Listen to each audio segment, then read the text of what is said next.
மிக்க மகிழ்ச்சி.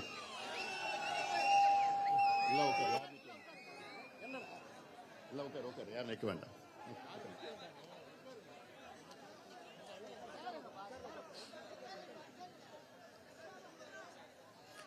வள்ளலார் வாழ்ந்த மண்ணில்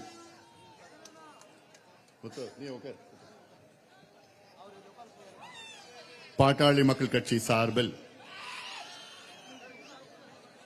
கொள்கை விளக்க பொதுக்கூட்டம் வடலூர் நகரத்தில் நடைபெற்றுக் கொண்டிருக்கிறது. இந்த பொதுக்கூட்டத்தை மிக சிறப்பாக நடத்தி கொண்டிருக்கின்ற மாவட்ட செயலாளர் என்னுடைய அன்பு தம்பி சன் முத்துகிருஷ்ணன் அவர்கள், விருதை வள்ளல் மரியாதைக்குரிய மருத்துவர் ஆர்ஜி அவர்கள், தங்க ஐயாசாமி அவர்கள்,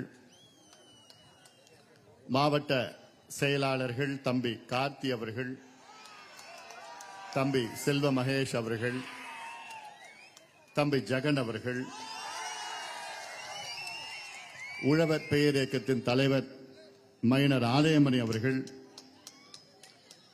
முத்துக்குமார் அவர்கள், வைத்தி அவர்கள், சிலம்பு செல்வி அவர்கள், டாக்டர் தமிழரசி அவர்கள், மாவட்ட தலைவர் தட்சிணாமூர்த்தி அவர்கள்,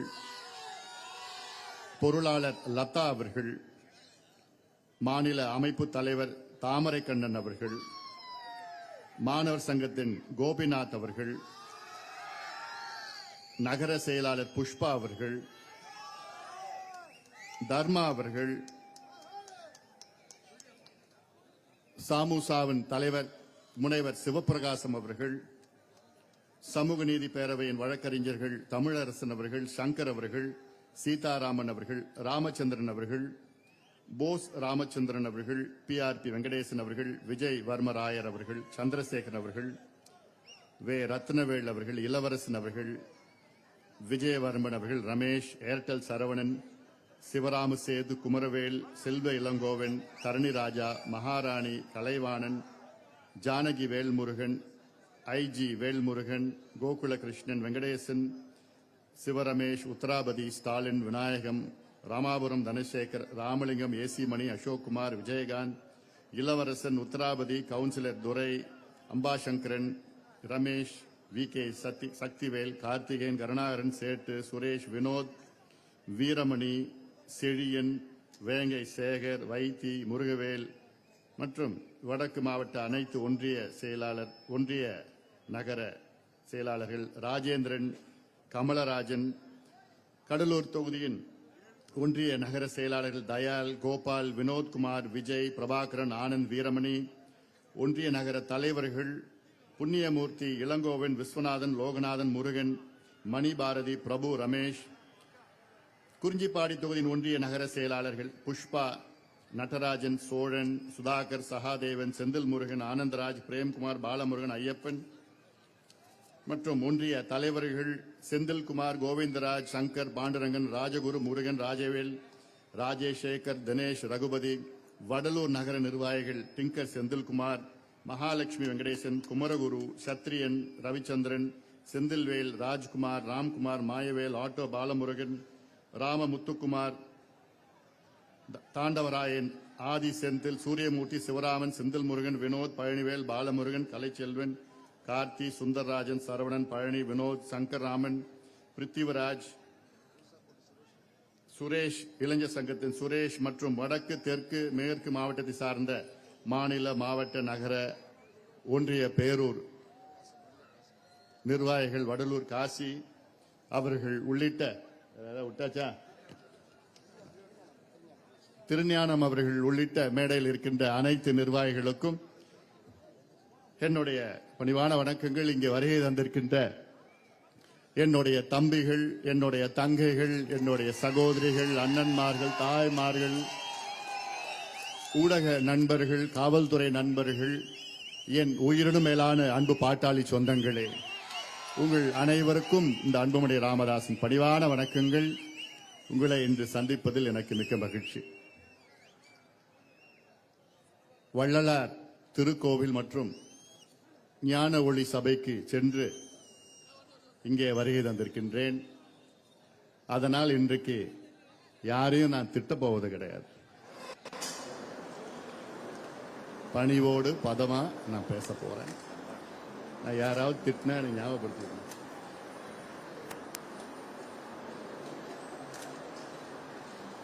ஏன்னா இன்னைக்கு நான் என்னுடைய குடும்பத்தர் அனைவரும் சேர்ந்து வள்ளலார் திருச்சபை திருக்கோவில் ஞான ஒளி சபைக்கு நாங்கள் சென்று அதன் பிறகுதான் இங்கே இந்த பொதுக்கூட்டத்திற்கு நான் வருகை தந்திருக்கின்றேன். ஒரு 6 மாதத்திற்கு முன்பு இதே இடத்திலே ஒரு பொதுக்கூட்டம் நடைபெற வேண்டும் என எங்களுடைய விருப்பம். அதற்கு விண்ணப்பம் கொடுத்தோம். அதற்கு தமிழக அரசு இங்கே பொதுக்கூட்டம் நடத்தக்கூடாது, நடத்தினால் இந்த மாவட்டத்தில் சட்டம் ஒழுங்கு கெடும், கலவரம் வரும் என்றெல்லாம் நீதிமன்றத்திலே வாதத்தை வைத்தார்கள். ஏதோ என்னை ஒரு தேடுகின்ற தீவிரவாதி போன்று எனக்கு ஒரு தோற்றம் கொடுத்தார்கள். நான் இங்கே பேசினால் பிரச்சனை வரும் என்றெல்லாம் நீதிமன்றத்திலே பரபரப்பாக பேசினார்கள். அதை கேட்டு நீதிபதி அவர்கள் கடலூர் மாவட்டத்திலே பொதுக்கூட்டம் வேண்டாம், வேண்டுமென்றால் நீங்கள் விழுப்புரம் மாவட்டத்தில் நடத்திக் கொள்ளுங்கள். அப்படி கடலூர் மாவட்டத்திலே பொதுக்கூட்டம் நடைபெற வேண்டும் என்றால் NLC பற்றி நீங்கள் பேச தேவையில்லை.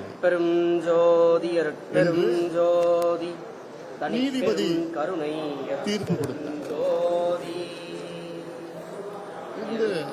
இந்தியா என்பது ஜனநாயக நாடு. ஒவ்வொரு கட்சிக்கும் ஒரு கொள்கை இருக்கிறது.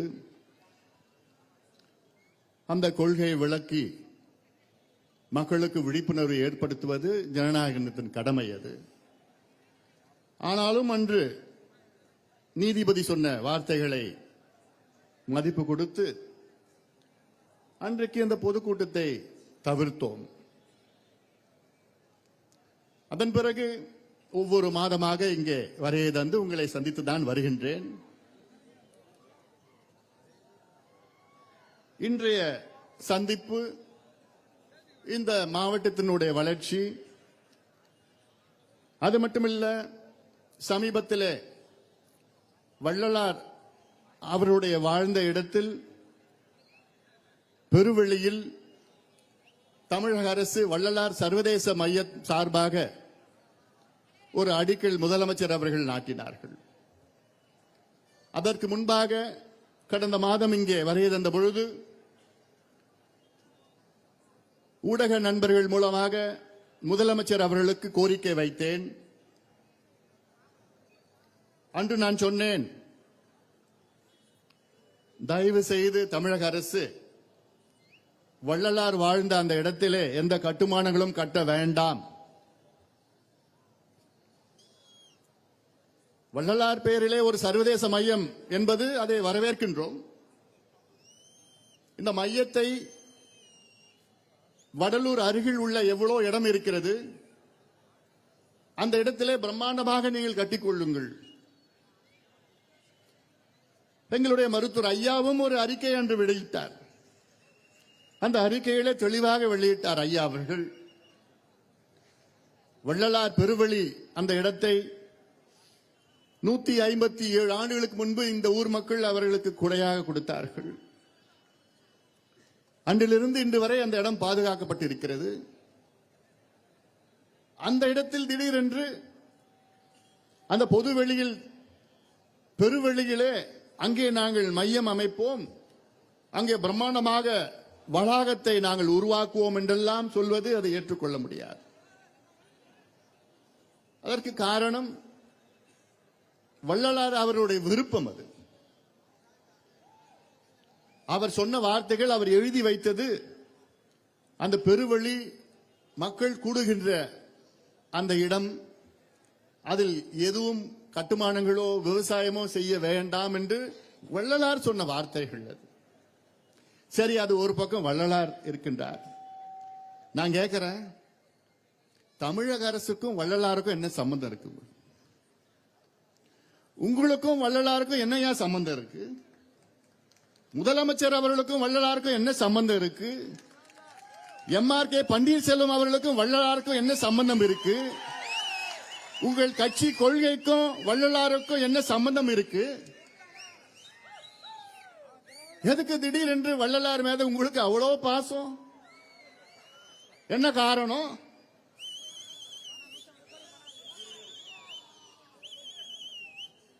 நானும் கோவத்தை அடக்கிட்டு தான் நான் பேசுறேன்.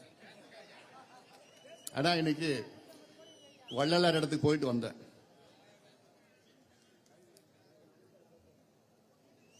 உங்க கட்சிக்கும் வள்ளலாருடைய கொள்கைக்கும் ஏதாவது ஒரு சம்பந்தம் இருக்காயா? உங்க கட்சி ஆட்சி சாராயம் விற்கிறீங்க நீங்க.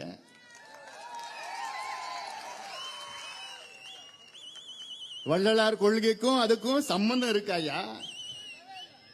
தமிழ்நாட்டில் எங்க பார்த்தாலும் கஞ்சா, அபின், காக்கேன், ஹெரோயின் எல்லாம் வித்துட்டு இருக்கிறீங்க. விவசாயத்தை அழிக்கிறீங்க நீங்க. நீர்நிலைகளை அழிக்கிறீங்க. தாலியை அறுக்கிறீங்க.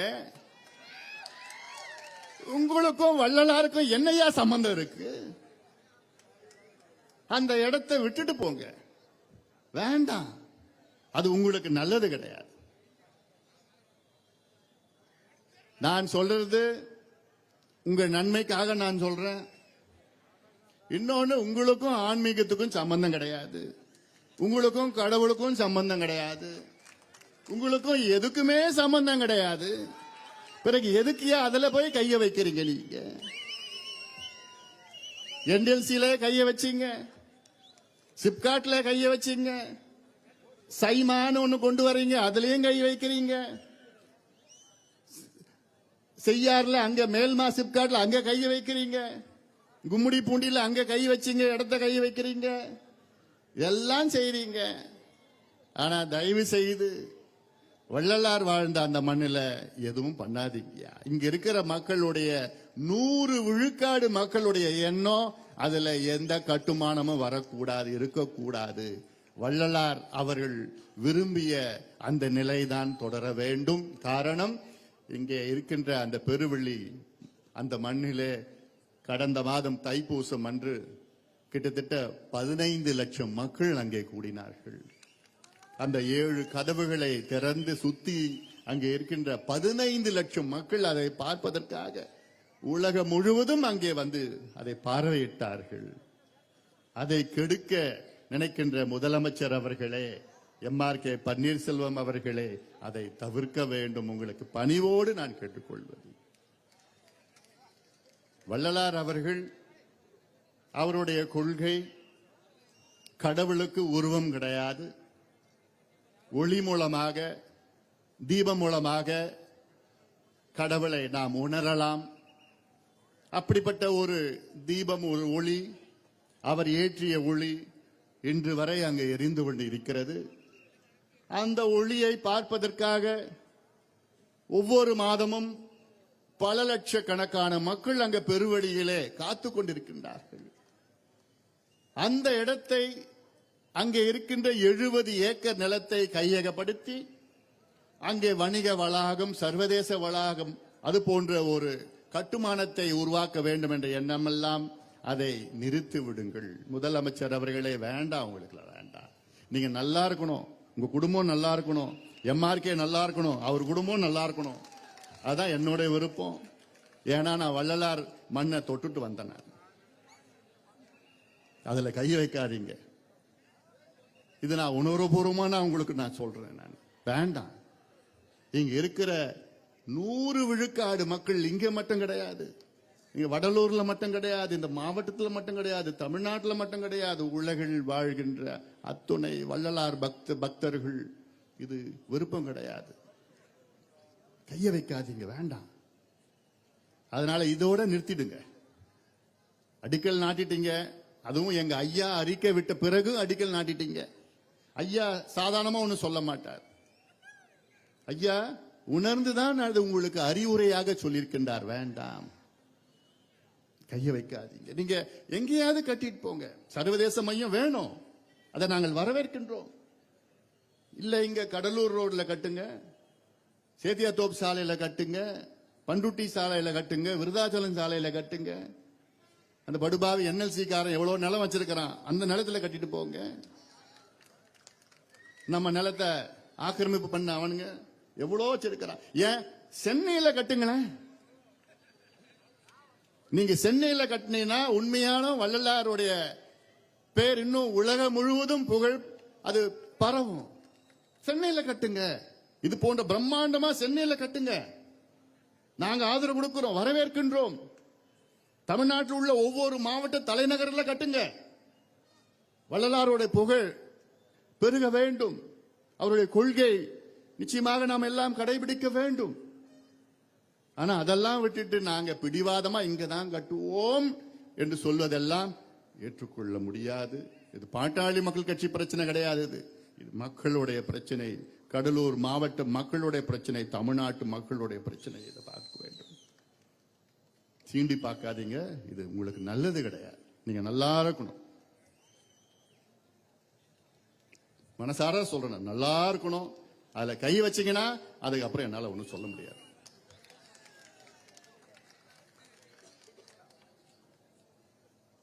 அதுல ஒரு சில வதந்திகள்,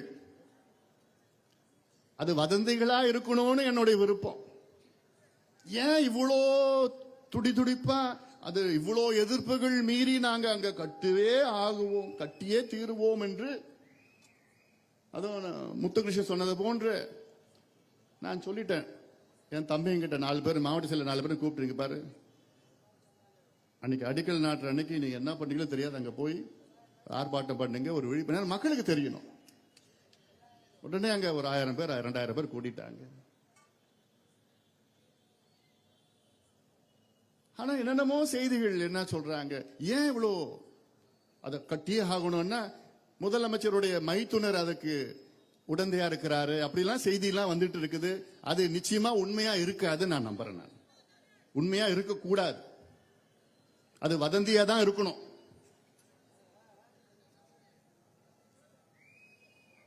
வதந்தியா தான் இருக்கும், அப்படிதானே? அமைதியா இருக்கிறார்.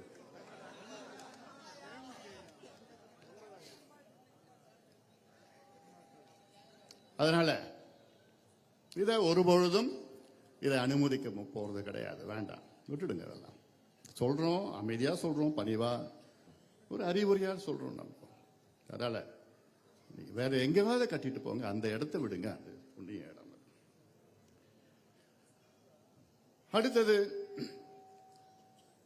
நம்முடைய என்எல்சி பிரச்சனை. இந்த என்எல்சி பிரச்சனை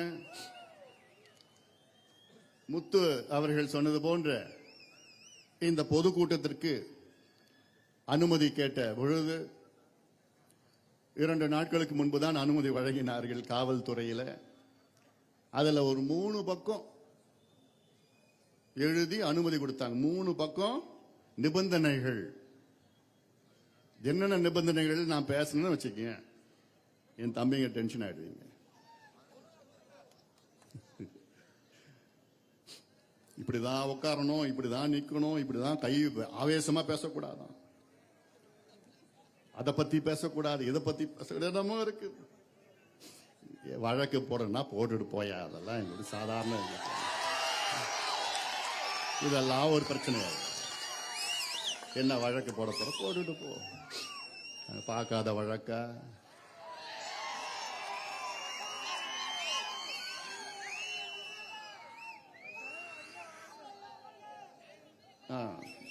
கண்ட்ரோல் கண்ட்ரோல் எனக்கே நான் சொல்லிக்கிறேன். ஏன்னா இந்த என்எல்சின்னு சொன்னாலே எனக்கு அப்படியே குர்ன்னு ஏறுது, எனக்கு பிபி உள்ள அப்படியே குர்ன்னு ஏறுது. இது நான் பாட்டாளி மக்கள் கட்சி இந்த என்எல்சி பிரச்சனையில் கட்சி தொடங்குவதற்கு முன்பாகவே இருந்து இதற்காக போராட்டம் செய்து வருகின்றோம். வன்னியர் சங்க காலத்திலிருந்து 40 ஆண்டு காலமாக மண்ணை இழந்த மக்களுக்கு இழப்பீடு கொடுக்க வேண்டும், நிலம் கொடுத்தவர்களுக்கு வேலைவாய்ப்பு வழங்க வேண்டும் என்ற கோரிக்கையை வலியுறுத்தி எத்தனையோ போராட்டங்கள், ஆர்ப்பாட்டங்கள். மற்ற அந்த நேரத்தில் சில கட்சிகள் தோன்றவில்லை, சில கட்சிகள் இருந்தும் வாய் திறக்கவில்லை. ஆனாலும் அன்றிலிருந்து இன்று வரை தொடர்ந்து போராடி வந்திருக்கின்றோம். ஏதோ ஒரு சிலர் ஏதோ இவர்கள் தேர்தலுக்காக, அரசியலுக்காக, ஓட்டுக்காக, வாக்குகளுக்காக எல்லாம் இதை செய்கின்றார் என்றெல்லாம் சொல்வது நிச்சயமா நீங்க ஏத்துக்க போறது கிடையாது, மக்களும் ஏத்துக்க போறது கிடையாது. காரணம், என்எல்சி தொடங்குவதற்கு முன்பாக, அதாவது அந்த காலத்தில் தமிழ்நாட்டிற்கு மின்சாரம் தேவைப்பட்டது. மின் தேவைகள் அன்று இருந்தது. 66 ஆண்டுகளுக்கு முன்பாக என்எல்சி துவங்கப்பட்ட காலத்திலே நமக்கு தேவைகள் இருந்தது. கடந்த 20 ஆண்டுகளுக்கு முன்பு வரை என்எல்சியுடைய தேவைகள் நமக்கு தேவைப்பட்டது. இன்று என்எல்சியுடைய தேவைகள் அது பூர்த்தி செய்து ஆகிவிட்டது, தேவையில்லை. Tamil Nadu is self sufficient in energy production. அது மட்டுமல்ல, என்எல்சி நிர்வாகம் 66 ஆண்டு காலமாக கிட்டத்தட்ட 40,000 ஏக்கர் விளை நிலங்களை அழித்து அதை பாலைவனமாக மாற்றியிருக்கின்றார்கள். பாலைவனம்னா உண்மையான பாலைவனம் இங்கதான் இருக்குது. உங்களுக்கெல்லாம் நீங்க பார்த்திருப்பீங்க, ஒரு புல்லு பூண்டு கூட அங்க வளரல. அந்த நிலம் எப்படி இருந்த நிலம்? முப்போகம் விளைந்த நிலம். நம்ம பாட்டம் பூட்டம் எல்லாமே அந்த நிலத்துல தான் விவசாயம் பண்ணாங்க. அந்த நிலத்துல தான் நம்ம சாப்பிட்டோம், வாழ்ந்தோம். ஆனா திடீரென்று அவர்கள் வந்து அப்புறப்படுத்தி 25,000 குடும்பங்களை இரவோடு இரவாக மாற்றி அமைத்தார்கள். நினைச்சு பாருங்க. இப்போ என்னுடைய அடையாளம், 2 அடையாளம் எனக்கு முக்கியமா இருக்கு. ஒன்று வந்து என்னுடைய தாய்மொழி தமிழ். அடுத்த ஒரு முக்கியமான பல அடையாளங்கள்லாம் இருக்கு. அதுல முக்கியமான அடையாளம் இன்னும் சொன்னா என்னுடைய சொந்த ஊர். எல்லாத்துக்கும் சொந்த ஊருன்னு ஒன்று இருக்கு. போது கீழ்ச்சிவரி எனக்கு சொந்த ஊர். அங்கதான் என் பாட்டம் பூட்டம் எல்லாம் அங்க வாழ்ந்தது. எங்க அப்பா அங்க பிறந்தது, எங்க அப்பா அங்க படிச்சது. நான் அங்க அடிக்கடி நான் போய் பார்ப்பேன். சமாதி எல்லாம் அங்க இருக்கு, தாத்தாவது எல்லாமே அங்கதான் இருக்குது. இன்னைக்கு திடீரென்று அந்த ஊரை காலி பண்ணிடு, கிளம்பு அப்படின்னு சொன்ன எவ்வளவு கோபம் வரும். உங்களுடைய அடையாளத்தை அழிப்பதற்கு யாராவது வந்தீர்கள் என்றால் அது நிச்சயமாக அது தவறு. அதே போலதான் இங்கே கிளம்புங்க, விஜயமான் நகரத்தில் அங்க நாங்க ஒதுக்கி உங்களுக்கு இடம் கொடுத்திருக்கிறோன்னு ராவோடு ராவாக அங்கே அனுப்பி வைத்தார். குழந்தை கையெல்லாம் குழந்தைகள். நம்முடைய தனவேல் அவர்கள் ஐஏஎஸ், ஓய்வு பெற்ற ஐஏஎஸ், அவங்க குடும்பத்தை சேர்த்து எல்லாமே அங்க அப்புறப்படுத்திட்டாங்க. இப்படி ஒரு நிலை யாருக்கும் வரக்கூடாது. என்எல்சி உடைய தேவைகள் இருந்தா பரவாயில்ல. ஆனால் இன்னைக்கு தமிழ்நாட்டிலுடைய மின் தேவைகள் 17,000 மெகாவாட். தமிழ்நாட்டுடைய மின் உற்பத்தி 36,000 மெகாவாட், 2 மடங்கு அதிகமா இருக்கு. இது தனியார் அரசு சேர்ந்து நான் சொல்றது. நான் அதுல என்எல்சி உடைய இங்க நெய்வேலி உள்ள என்எல்சி உடைய உற்பத்தி கிட்டத்தட்ட 2,400 மெகாவாட். இந்த 2,400 மெகாவாட்ல தெலுங்கானா கொஞ்சம் கொடுக்கறான், ஆந்திராவுக்கு கொடுக்கறான், கர்நாடகா கொடுக்கறான், பாண்டிச்சேரி கொடுக்கறான், கேரளா கொடுத்துட்டு நமக்கு சொற்ப கரண்ட் கொஞ்சம் கொடுக்கறாங்க. இந்த சொற்ப கரண்ட்டுக்காக நம்ம 40,000 ஏக்கர் நம்ம இழந்துட்டோம். அவனுக்கு இன்னும் 50,000 ஏக்கர் விளைநிலங்கள் வேண்டும் என்று கோரிக்கை அரசிடம் வைத்திருக்கின்றார்கள். அரசும் அது என்ன காரணம் எனக்கு ஒன்றும் புரியல. அமைச்சரை கேட்டா எனக்கு வந்து எங்க தலைமை எங்களுக்கு வற்புறுத்தது. ஏன் அது எடுத்து சொல்லுறது? இங்க நிலைப்பாட்டை சொல்ல வேண்டும். அப்படி ஒரு காரணத்தை சொல்கிறார்கள். அதனால இது ஏன்னா இதுக்கு அப்புறம் என்னன்னா, உங்களுக்கு தெரியும், கடந்த 2 ஆண்டு காலமாக ஒவ்வொரு ஊராக வந்தோம்.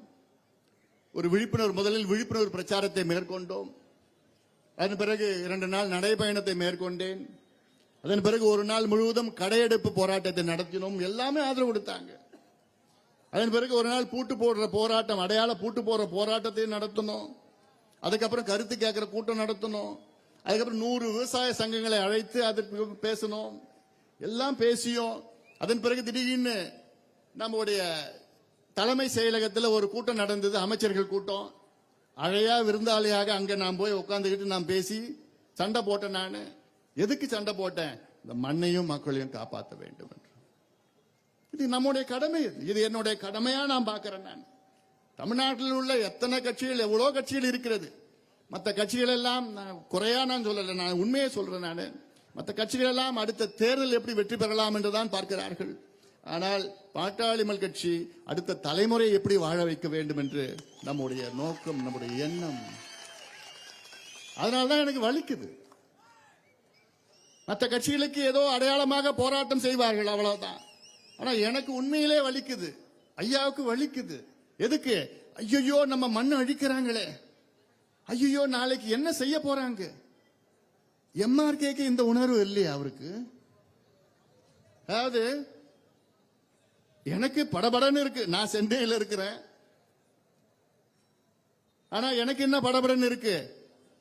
ஐயோ இங்க என்ன பண்ண போறாங்க, அடுத்த தலைமுறை, உங்க பிள்ளைங்க, உங்க பேர பிள்ளைங்க எங்க சாப்பிடுவாங்க, விவசாயம் எப்படி நடக்கும், இங்க எங்க தண்ணி குடிப்பாங்க, அந்த எண்ணம், அந்த ஆதங்கம் எனக்கு இருக்கு. அது படபடன்னு எனக்கு இருக்கு. ஏன்னா உலகம் முழுவதும் நான் போயிருக்கிறேன். நான் இன்னைக்கு பேசுவது காலநிலை மாற்றம், பருவநிலை மாற்றம், குளோபல் வார்மிங், கிளைமேட் சேஞ்ச். இதெல்லாம் உலகம் முழுவதும் இயற்கை சீற்றங்கள் மிகப்பெரிய அளவில் நடந்து கொண்டிருக்கிறது. சென்னையில் பெரு வெள்ளம் நம்ம பார்த்தோம். திடீர்னு மழை பெஞ்சது.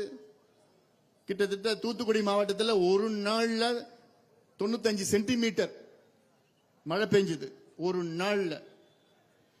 தமிழ்நாட்டினுடைய ஓராண்டு மழை, சராசரி மழை 95 சென்டிமீட்டர், 950 மில்லிமீட்டர். அந்த 950 மில்லிமீட்டர் ஒரு நாள்ல பெஞ்சது அங்க. இப்படி எல்லாம் இங்க கூட நடக்கும். நாளைக்கு வறட்சி வரும். இந்த வருஷம் பார்க்க போறீங்க, குடிக்கிறது தண்ணி இல்லாம போகுது இப்போ. ஏன்னா இப்பதான் இந்த உண்மையை பார்க்க போறேன். ஏன்னா இன்னைக்கு இந்த ஆண்டு கடுமையான ஆண்டா இருக்க போகுது. அது இங்க நம்ம நிலத்தை அழிச்சுக்கிட்டு எல்லாம் பண்ணிட்டு இருக்கோம். 3வது சுரங்கத்தை என்எல்சி அறிவிச்சாங்க. அதனால என்னால தாங்க முடியாது, அதனால வந்துட்டேன் நான். 3வது சுரங்கம் என்று யாராவது வாயை திறந்தீங்கன்னா அப்புறம் நான் சும்மா இருக்க மாட்டேன். நான் இதை டீசெண்டா நான் பேசுறேன். டீசெண்டா பேசுறேன். நீ எத்தனை வஜ்ரா கூட்டிட்டு வா, யார வேணா கூட்டிட்டு வா, ராணுவத்தை கூட்டிட்டு வா, எல்லாத்தையும் நாங்க பார்ப்போம். எல்லாத்தையும் நாங்க பார்ப்போம். மீண்டும் சொல்றேன், நான் இங்க கொஞ்சம் அமைதியா பேசதான் வந்திருக்கிறேன் நான். ஏன்னா இது நம்மளுடைய மண் சம்பந்தமான, மக்கள் சம்பந்தமானது, விவசாயம் சம்பந்தமானது. கடலூர் மாவட்டனாலே இதை எல்லாத்தையும் அழிச்சு முடிச்சிட்டீங்க. இப்போ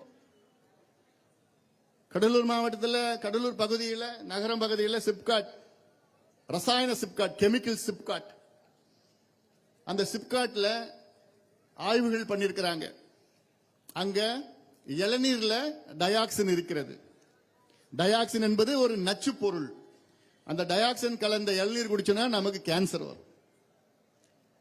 இளநீர்ல கேன்சர் வரும். ஆனா தாய்ப்பால்ல டயாக்சின் இருக்கிறது என்று ஒரு ஆய்வு. கடலூர் பகுதியில் வாழ்கின்ற பெண்கள் தாய்ப்பால்ல டெஸ்ட் பண்ணி பார்த்திருக்காங்க, அதுல டயாக்சின் இருக்குதுன்னா அது எவ்வளவு மோசமான ஒரு சூழல் இங்கு இருக்கிறது. இதை பத்தி யாராவது கவலை இருக்கிறதா, அக்கறை இருக்கிறதா? மாத்தி மாத்தி ஆட்சிக்கு வந்து கொண்டிருக்கின்றார்கள். இதை பத்தி யாராவது பேசுறாங்களா? அதை பத்தி தெரிஞ்சு அதை கண்டுக்காம இருக்கிறாங்க. அது ஒரு பக்கம் கடலூர் மாவட்டம் அழிச்சிட்டாங்க. அடுத்து நெய்வேலிக்கார இங்க நடுப்பக்கம் எல்லாத்தையும் அழிச்சிட்டு இருக்கிறான். அதன் பிறகு இங்க சைமான சாய கழிவு பட்டறை. எங்கிருந்து சாய கழிவு வருது?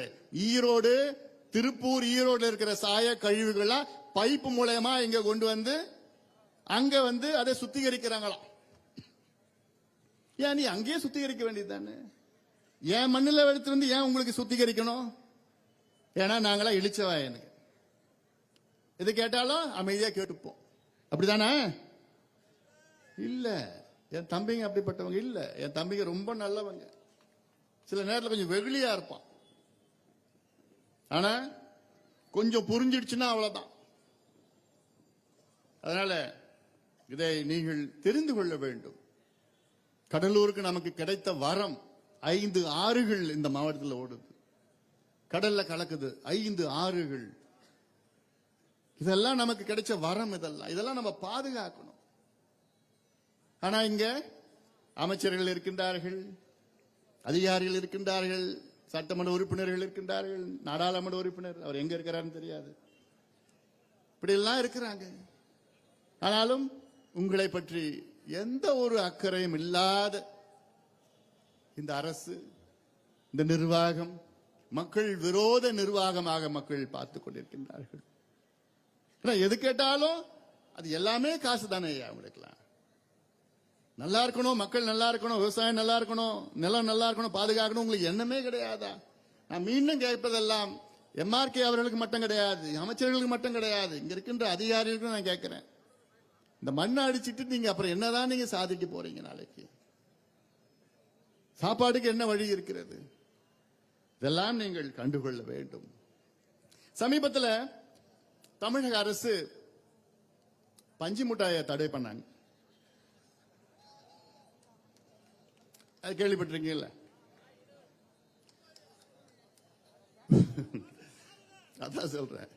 ஏயா, பஞ்சு மிட்டாயை தடை பண்றீங்களே, அதோட ஒரு கொடூரமான கொடுமையான சாராயத்தை எப்பயா தடை பண்ண போறீங்க நீங்க? அதை விட மோசமா கஞ்சா வித்துட்டு இருக்கிறானுங்க. அபின் காக்கே நேரம் எங்க பார்த்தாலும் தெரு தெருவா பொட்டலமா வித்துட்டு இருக்கிறானுங்க. இப்ப சமீபத்தில் கூட ஆளுங்கட்சியை சார்ந்த ஒரு நபர் 2000 கோடி ரூபாய்க்கு போதைப் பொருட்கள் விற்பனை செய்திருக்கின்றார்கள். எல்லாம் தெளிவா இருக்கிறீங்க, எல்லாம் அப் டு டேட்டா இருக்கிறீங்க, வச்சிருக்கிறீங்க. அதெல்லாம் உங்க கண்ணில் தெரியலையே. இந்த கஞ்சா சம்பந்தமாக முதலமைச்சர் அவரிடம் 3 முறை நேரிலே சந்தித்த நேரத்தில் நான் கெஞ்சினேன். நான் முதலமைச்சர் கெஞ்சின, உண்மையிலே நான் கெஞ்சினேன். என்னன்னு, ஐயா எப்படியாவது இந்த கஞ்சாவை ஒழிக்கணும், உங்க தலைமையில மாதம் ஒரு கூட்டம் நடத்துங்க, மாதம் நடத்தி காவல்துறையை கண்டிப்புடன் நடந்துக்குங்க. ஏன்னா காவல்துறைக்கு தெரியாம யாரும் ஒரு பொட்டலும் கஞ்சா எங்கேயும் விற்க முடியாது. உண்மைதானே அது? ஆனா இப்போ தெரு தெருவா, வீதி வீதியா, பள்ளிக்கூடமா, கல்லூரியா இங்க வித்துட்டு இருக்கிறானுங்க. வகுப்புல போய் உட்கார்ந்துட்டு இருக்கிறான் போதையில். அப்படி என்ன நடக்குதுன்னே தெரியல. நான் சொல்றது கல்லூரி பிள்ளைங்கள்ல, பள்ளிக்கூடத்தை படிக்கிறவங்க. ஆனா இந்த ஆட்சிக்கு கொஞ்சம் கூட அவங்களுக்கு கொஞ்சம் சொரண கூட இல்லை. இதுல எத்தனை பிரச்சனை, எத்தனை பிள்ளைங்க இதுல பாதிக்கப்படுறாங்க. 3 தலைமுறைகளை மதுவால் அழித்து விட்டீர்கள். இப்பொழுது கஞ்சாவால் அடுத்த தலைமுறையும் அழித்துக் கொண்டிருக்கிறீர்கள். உங்களுக்கு கொஞ்சம் கூட வலிக்கலையா மனசுல? மனசாட்சி இருக்குதே இல்லையா உங்களுக்கெல்லாம்? எங்களுக்கு வலிக்குதுயா, எங்களுக்கு வலிக்குது. அதான் எங்களுக்கு பிரச்சனையே அதுதான். உணர்வுபூர்வமா நாங்கள் அரசியல் செய்கின்றவர்கள், பொது வாழ்க்கையில் இருப்பவர்கள். நீங்க வியாபாரத்துக்காக அரசியல் செய்து கொண்டிருக்கிறீர்கள்.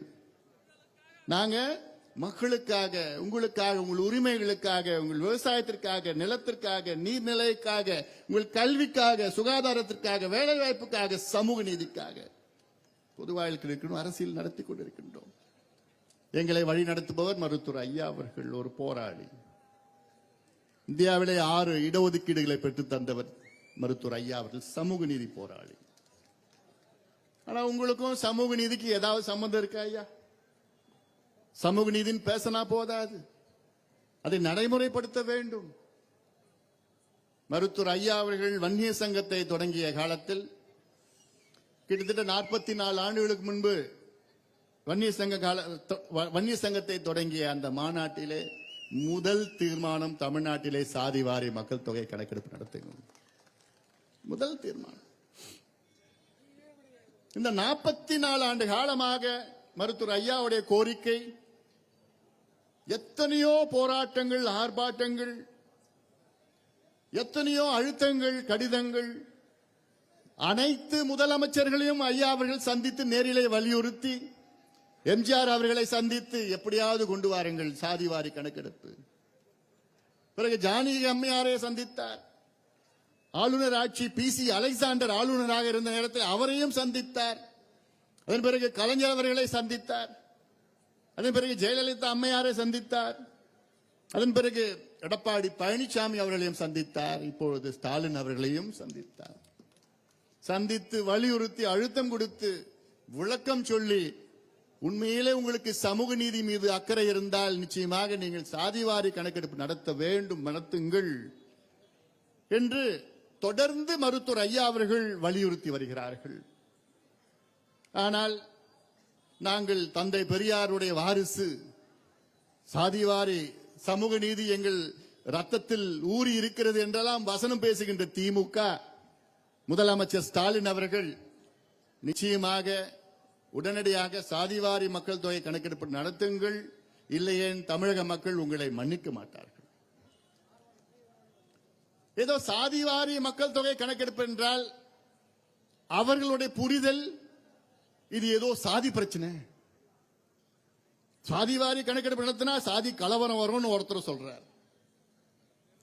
இன்னொருத்தர் சொல்றார் சாதிவாரி கணக்கெடுப்பு நடத்தினா இவங்க இந்த சாதி அதிகமா சீட்டு கேட்பாங்க, இந்த சாதி அதிகமா மந்திரி கேட்பாங்க, இந்த சாதி அதிகமா MLA கேட்பாங்க. அவங்களுடைய கண்ணோட்டம் அப்படிதான் இருக்கும்.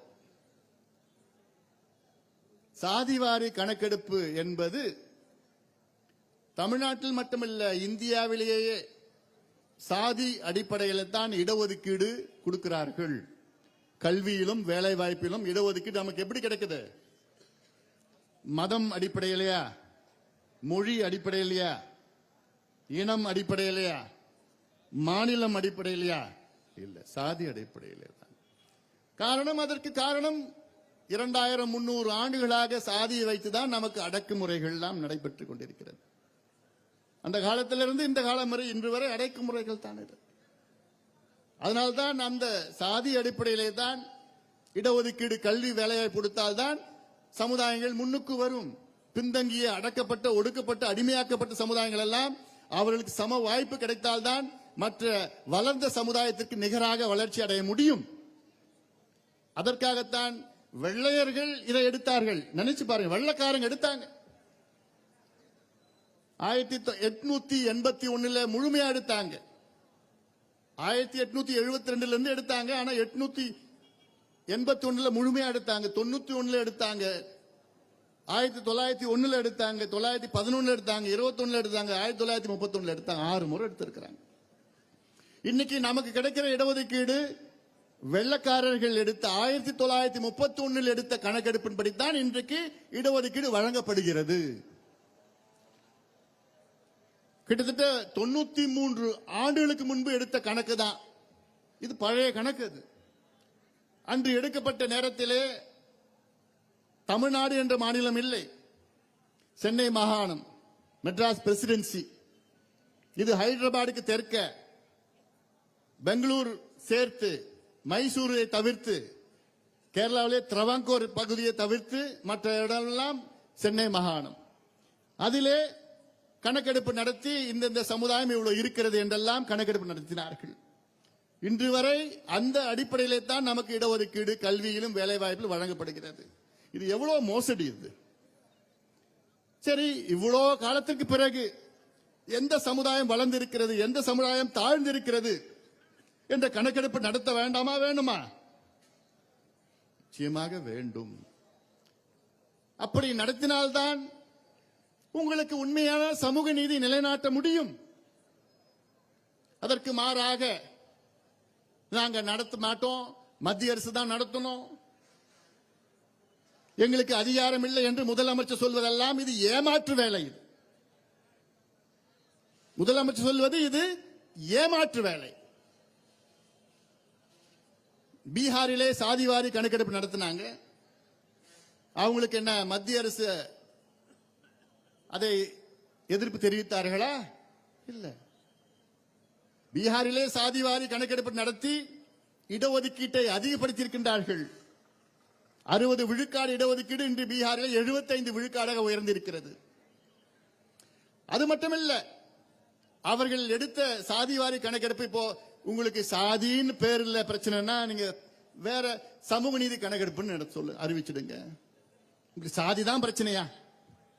திமுகவுக்கு சாதி அந்த பேரு பிடிக்கலையா? வேற பேர்ல எடுத்துங்க, சமூக நீதி கணக்கெடுப்பு நடத்துங்க. சாதி வச்சுதான் நீங்க அரசியலே பண்றீங்க. திராவிட கட்சிகள் சாதி வச்சுதான் அரசியலே பண்றாங்க. எந்த சாதி அதிகமா இருக்கோ அந்த சாதிக்கு தான் நீங்க மாவட்ட செயலாளர் கொடுக்குறீங்க. எந்தெந்த மாவட்டத்தில் அந்த சாதி எதுக்கு அங்கதான் அவங்களுக்கு தான் எம்எல்ஏ கொடுக்குறீங்க, எம்பி கொடுக்குறீங்க. இந்த சாதிக்கு இவ்வளவு அமைச்சர்கள், அந்த சாதிக்கு அவ்வளவு அமைச்சர்கள் என்று சாதி அடிப்படையில் தான் நீங்கள் அரசியல் செய்கிறீர்கள், பிரித்து கொடுக்கிறீர்கள். அதன் பிறகு உங்களுக்கு என்ன பிரச்சனை இருக்குது? கணக்கெடுப்பு நடத்தினால்தான் உண்மை நிலவரம் தெரியும். நான் சொல்றது குறியீடுகள். குறியீடுகள் என்றால் என்ன? எந்தெந்த சமுதாயத்தில் இவர்கள் வளர்ந்திருக்கின்றார்களா, படித்திருக்கின்றார்களா, இவர்களுக்கு எத்தனை பேருக்கு குடிசையில் வாழ்ந்து கொண்டிருக்கின்றார்கள், இவர்கள் எத்தனை பேருக்கு வீட்டிலே கழிப்பறைகள் இருக்கிறது, எவ்வளவு பெரிய வீடு இருக்கிறது, இவர்கள் வீட்டிலே படித்தவர்கள் இருக்கின்றார்களா, பட்டதாரிகள் எத்தனை பேர் இருக்கின்றார்கள், அரசு வேலையில் எத்தனை பேர் இருக்கின்றார்கள், சுகாதார நிலை எப்படி இருக்கிறது, சுற்றுச்சூழல் எப்படி இருக்கிறது எல்லாம் ஒரு 20-25 குறியீடுகள் இருக்கிறது, இண்டிசஸ் இருக்கிறது. அதை கணக்கெடுப்பு நடத்துவதுதான் சாதிவாரி கணக்கெடுப்பு. தலை என்றது கிடையாது. யார் யார் எத்தனை பேர் எத்தனை சாதி இருக்குது, எத்தனை தலையில் இருக்கிற அது என்றது வேண்டாம். அது எங்களுக்கு தேவையே இல்லை. எங்களுடைய நிலைப்பாடு தமிழ்நாட்டில் கிட்டத்தட்ட 436 சமுதாயங்கள் சாதிகள் இருக்கிறது. அத்துணை சமுதாயங்களுடைய நிலைப்பாட்டை தெரிந்து கொள்ள வேண்டும். அதற்கேற்ப திட்டங்கள் வியூகங்கள் அமைக்கணும். இதான் உண்மையான நிர்வாகம். ஆனால் அதெல்லாம் ஏமாற்றி தவிர்த்து சாதிவாரி கணக்கெடுப்பு நடத்தினா பிரச்சனை வரும். எங்களுக்கு அதிகாரம் இல்லை. யாருக்கு அதிகாரம் இல்லைன்னு சொல்றீங்க? அப்ப பீகார்ல இருக்கவங்க எல்லாம் கண்ட்ரோல் பண்ணிக்கோ. பீகார்ல இருக்கவங்க எல்லாம் அறிவில்லாதவங்களாங்க? இல்ல ஆந்திராவில் இருக்கவங்க அறிவு இல்லையா அவங்களுக்கு? தெலுங்கானாவில் இருக்கலாம் அறிவே கிடையாதா? இல்ல கர்நாடகாவில் நடத்தி முடிச்சுட்டாங்க, ஒரிசாவில் நடத்திட்டு இருக்கிறாங்க. இந்தியாவில் 6 மாநிலங்களில் சாதிவாரி கணக்கெடுப்பு நடத்திட்டு இருக்கிறாங்க. ஆனா இங்க எங்களுக்கு அதிகாரம் இல்லை. மத்திய அரசுக்கு இருக்கு. முதல்ல சென்சஸுக்கும் சர்வேக்கும் முதல்ல தெரிஞ்சுக்குவாங்க. சென்சஸ் வேற, சர்வே வேற. நாங்க கேட்கறது சர்வே. இந்தியன் ஸ்டாட்டிஸ்டிக்கல் ஆக்ட் 2008 படி சாதாரண பஞ்சாயத்து தலைவரும், சாதாரணமா நான் சொல்லக்கூடாது, பஞ்சாயத்து தலைவருக்கும் சாதிவாரி கணக்கெடுப்பு நடத்துவதற்கு அதிகாரம் இருக்கிறது. 2008 ஸ்டாட்டிஸ்டிக்கல் ஆக்ட் 2008 ஸ்டாட்டிஸ்டிக்கல் ஆக்ட் படி, இந்தியன் ஸ்டாட்டிஸ்டிக்கல் ஆக்ட் படி பஞ்சாயத்து தலைவருக்கும் சாதிவாரி கணக்கெடுப்பு நடத்துவதற்கு அதிகாரம் இருக்கிறது. இங்க முதலமைச்சருக்கு அதிகாரம் கிடைக்காதா என்ன? யாரை ஏமாத்த பாக்குறீங்க? யாரையா ஏமாத்துறீங்க நீங்க? கேட்கறது ஆனா பேசுறது சமூக நீதி எங்கள் மூச்சு. என்ன மூச்சான்? பெரியாருடைய வாரிசா இவங்கெல்லாம்? வெக்கமா இல்லையா உங்களுக்கெல்லாம் இப்பெல்லாம் பேசுறதுக்கு? அதிகாரம் வச்சுக்கிட்டு, ஆட்சியை வச்சுக்கிட்டு மற்ற மாநிலங்கள்லாம் செஞ்சுட்டு இருக்கிறாங்க. இடஒதுக்கீடு அதிகப்படுத்தி இருக்கிறாங்க. பீகார்ல இன்னொன்னு பண்ணிருக்கிறாங்க. பீகார்ல சாதிவாரி கணக்கெடுப்பு அல்ல சர்வே பண்ணிருக்காங்க. காஸ்ட் சர்வேல என்ன பண்ணிருக்காங்கன்னா 94 லட்சம் குடும்பங்கள் பீகாரில் மாத வருமானம் 6000 ரூபாய்க்கு குறைவாக மாதம் வருமானம் பெறுகிறார்கள் என்று அதை கண்டுபிடிச்சிருக்கிறாங்க. எவ்வளவு? 94 லட்சம் குடும்பங்கள் 6000 ரூபாய்க்கு குறைவா சம்பளம் வாங்குறாங்க, வருமானம் வருதுன்னு கண்டுபிடிச்சிருக்காங்க. அந்த 94 லட்சம் குடும்பங்களுக்கும் 2 லட்சம் ரூபாய் ஒரு குடும்பத்துக்கு நிதி ஒதுக்கீடு செஞ்சிருக்காங்க பீகார் அரசு. தானே வளர்ச்சி? இதுதானே உண்மையான வளர்ச்சி? இதுக்காக தான் நான் கேட்கிறேன். நானு கண்டுபிடிங்க யார் யார் என்னென்ன நிலையில இருக்கிறாங்க, யார் யார் வறுமையில் இருக்கிறாங்க, யார் யார் பிரச்சனையில் இருக்கிறாங்க. கணக்கெடுப்பு நடத்தினாதான் உங்களுக்கு தெரியும் அதெல்லாம். ஆனா நாங்க பண்ண மாட்டோம். ஏன்? மத்திய அரசு பண்ணணும். எல்லாத்துக்கும் நீ மத்திய அரசு கூட சண்டை போட்டுட்டு இருக்கிற. இப்ப உனக்கு இருக்கு அதிகாரம் இருக்கு, ஆனா மத்திய அரசு தான் பண்ணணும். முதலமைச்சர் அவர்களே, எங்களுக்கெல்லாம் ரொம்ப வருத்தமா இருக்கு. சமீபத்தில் எங்க சட்டமன்ற உறுப்பினர் 5 பேரும் சட்டமன்றத்தில் பேசி வெளிநடப்பு செஞ்சிருக்கிறாங்க. அப்பயும் முதலமைச்சர் சொல்றாரு, எங்களுக்கு உங்களுக்கு கருத்துக்கு மாற்று கருத்துக்கு இல்ல, ஆனா எங்களுக்கு அதிகாரம் இல்லை. வேடிக்கையா இல்லையா உங்களுக்கு? வேடிக்கையா இல்லையா உங்களுக்கு? ஆந்திராவில் பண்ணிட்டு இருக்கிறாங்க, தெலுங்கானால பண்ணிட்டு இருக்கிறாங்க, ஒரிசால பண்ணி முடிச்சிட்டாங்க, கர்நாடகால பண்ணி முடிச்சிட்டாங்க, பீகார்ல பண்ணி முடிச்சிட்டாங்க. அப்போ உங்களுக்கு அதிகாரம் இல்லைன்னா அவங்களுக்கு எப்படி அதிகாரம் இருந்தது? என்ன பிரச்சனை தெரியுமா? முதலமைச்சர் ஸ்டாலின் அவர்களை சுத்தி ஒரு 4 வியாபாரிகள் சுத்திட்டு இருக்கிறாங்க. வியாபாரிகள் யாரு? அமைச்சர்கள். 4 அமைச்சர்கள் வியாபாரிகளா இருக்கிறார்கள். அவர் அமைச்சர்கள் கிடையாது, வியாபாரிகள். அவங்களுக்கு என்னன்னா எப்படி வியாபாரம் செய்யணும், எப்படி பணத்தை சம்பாதிக்கணும், சம்பாதிச்சு அடுத்த தேர்தலில் எப்படி செலவு பண்ணி வெற்றி பெறணும், அதுதான் அவங்களோட நோக்கம். அவங்களுக்கு சமூக நீதி பத்தியும் தெரியாது, மக்கள் வளர்ச்சி பத்தியும் தெரியாது, வறுமை ஒழிப்பு பத்தியும் தெரியாது, விவசாயத்தை பத்தியும் தெரியாது, நீர்நிலைகள் பாதுகாப்பு பத்தியும் தெரியாது, சுற்றுச்சூழலை பத்தி ஒரு கடுகளவும் தெரியாது, ஒரு மண்ணும் தெரியாது. என்ன கிளறி விடாது, அமைதியா நான் மாட்ட அமைதியா பேசிட்டு. இப்படி அவருடைய ஆலோசனை கேட்டுக்கிட்டு முதலமைச்சர். ஆனா இன்னைக்கு ஒண்ணு சொல்றேன், இன்னைக்கு சென்னையில கலைஞர் அவருடைய நினைவிடத்தை திறக்கிறது இன்னைக்கு திறந்துட்டு இருக்கிறாங்க. இந்நேரம் திறந்திருப்பாங்க நினைக்கிறேன். அது நானும் போயிருக்கணும், இன்னைக்கு பொதுக்கூட்டத்தினால நான் போல. கலைஞர் அவர்கள் ஒரு மூத்த அரசியல் தலைவர், எனக்கு நான் அவரை மிகவும் மதிக்கின்ற ஒரு தலைவர் கலைஞர் அவர்கள். இன்னைக்கு கலைஞர் அவர்கள் உயிரோடு இருந்திருந்தால் நிச்சயமாக அவர் அறிவித்திருப்பார்கள். அறிவித்து அது மட்டும் அறிவித்திருக்க மாட்டார்கள், கூடவே வன்னியர்களுக்கு 10.5 விழுக்காடு இடஒதுக்கீடையும் கலைஞர் அவர்கள் அறிவித்திருப்பார்கள், நிச்சயமாக செஞ்சிருப்பார். ஆனால் இப்போ இருக்கின்ற முதலமைச்சர் அவர்கள், அவரை சுத்தி இருக்கிற ஒரு 4-5 பேர் இருக்கிறாங்க, அவரை தவறாக வழி நடத்துகிறார்கள், தவறான ஆலோசனைகள் அவர்களுக்கு சொல்லிக் கொடுத்துக் கொண்டிருக்கிறார்கள். அதுல ஒண்ணு பாத்தீங்கன்னா, சட்டசபையில் ஒரு அமைச்சர் பேசுறார், நம்முடைய ஜி.கே. மணி அவர்கள் பேசுகின்ற நேரத்தில் அதை குறுக்கிட்டு ஒரு அமைச்சர் அவர்கள் பேசுகிறார்கள், வன்னியர்கள் 12% வன்னியர்கள் வந்து வேலை வாய்ப்பு கிடைச்சிருச்சு, 12% வளர்ச்சி அடைஞ்சிட்டாங்க, 12% இவங்களுக்கு கல்வியில வேலை வாய்ப்புல வந்துருச்சு, என்னென்னமோ தவறான கருத்துக்கள் சொல்லிக் கொண்டிருக்க. அது தவறான கருத்து. நான் கேட்கிறேன், நீ உனக்கு சர்வே எடுத்து அது வெளியிடு, நாங்க நம்புறோம். நீ வெளியிடு, அதுதான் நாங்க கேட்கிறோம். யார் யார் எந்த நிலையில இருக்கிறோம் தெரிஞ்சுக்கிட்டோம். இன்னைக்கு வன்னியர்களுக்கு கிட்டத்தட்ட 18-20 விழுக்காடு இடஒதுக்கீடு வந்திருக்கணும். ஏன் நான் சொல்றேன்னா, இது சாதி பிரச்சனையா பார்க்க கூடாது. எல்லா சமுதாயத்திற்காக தொடங்கப்பட்ட கட்சி பாட்டாளி மக்கள் கட்சி. ஆனால் இன்று 2 பெரிய சமுதாயங்கள் தமிழ்நாட்டில் இருக்கிறது. ஒன்று தாழ்த்தப்பட்ட சமுதாயம், அடுத்தது வன்னியர் சமுதாயம். இந்த 2 சமுதாயங்கள் கிட்டத்தட்ட தமிழ்நாட்டினுடைய 40 விழுக்காடு மக்கள் தொகையில் இருக்கின்றார்கள். இந்த 2 சமுதாயங்களும் வளர்ந்தால் தமிழ்நாடு வளர்ந்துடும். அதான் எங்களுடைய நோக்கமாக இருக்கிறது. ஆனால் அவருடைய நோக்கமெல்லாம் அரசியலை வைத்து குளிர் காய்ந்து மக்களை திசை திருப்பி இருவருக்கும் சண்டை மூட்டி விட்டு பிரச்சனைகள்லாம், அதெல்லாம் நிறைய பிரச்சனைகள்லாம் பண்ணிட்டு இருக்கிறாங்க. நான் மீண்டும் சொல்கின்றேன், அந்த அமைச்சர் சட்டமன்றத்தில் பேசுகிறார், 12% உங்களுக்கு கிடைச்சிருச்சு, எதுக்கு நீங்க பத்திரிகை கேட்கறீங்க? ஏன் முதல்ல தகவல் வெளியிடுங்க. அந்த 12% என்ன வேலை தெரியுமா? பெருக்கிறது, கூட்டுறது, கழுவுறது, துடைக்கிறது. யாரு என்ன வேலை? குரூப் 4. எது? அந்த கிளீனரு, ஸ்வீப்பரு, அந்த குரூப் 4ல 12% கிடைச்சிருச்சா? அது தாங்கள் அவருக்கு. நாங்க கேட்கறது டிஎஸ்பி குரூப் 1ல கொடுங்க. எங்களுக்கு குரூப் 1ல நீங்க கொடுத்தீங்கன்னா டிஎஸ்பி லெவல்ல போய் கடைசியில ரிட்டையர் ஆகிறப்ப டிஜிபியா ரிட்டையர் ஆவாரு. அதான் எங்களுக்கு வேணும். நீ டெபுட்டி கலெக்டர் தேர்வு பண்ணினா செக்ரட்டரியா ரிட்டையர் ஆவாரு. அந்த வேலை தான் நாங்க கேட்கிறோம்.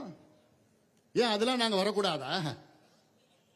பெருக்கிறது, துடைக்கிறது, கழுவுறது, இதுதான் நாங்க இருக்கணுமா? ஏன் உயர்ந்த பதவிக்கு நாங்க போகக்கூடாதா?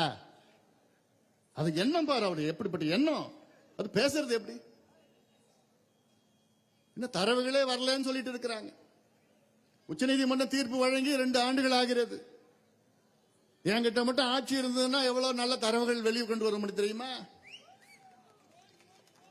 2 நாள்ல கம்ப்யூட்டர்ல இருக்கு, டவுன்லோட் பண்ண அவ்வளவுதான். கம்ப்யூட்டர் இருக்க தரவுகளை டவுன்லோட் பண்ணது எவ்வளவு நாள் ஆகும்? என் தம்பி கிட்ட கொடுத்தா ஒரே நாள்ல டவுன்லோட் பண்ணிடுவான். ஒண்ணுமே கிடையாது. ஆனால் 2 ஆண்டுகள் ஆகியும் இன்னும் தரவுகள் வரல. இது முழுக்க ஏமாத்து வேலை, மோசடி. இதெல்லாம் மோசடி.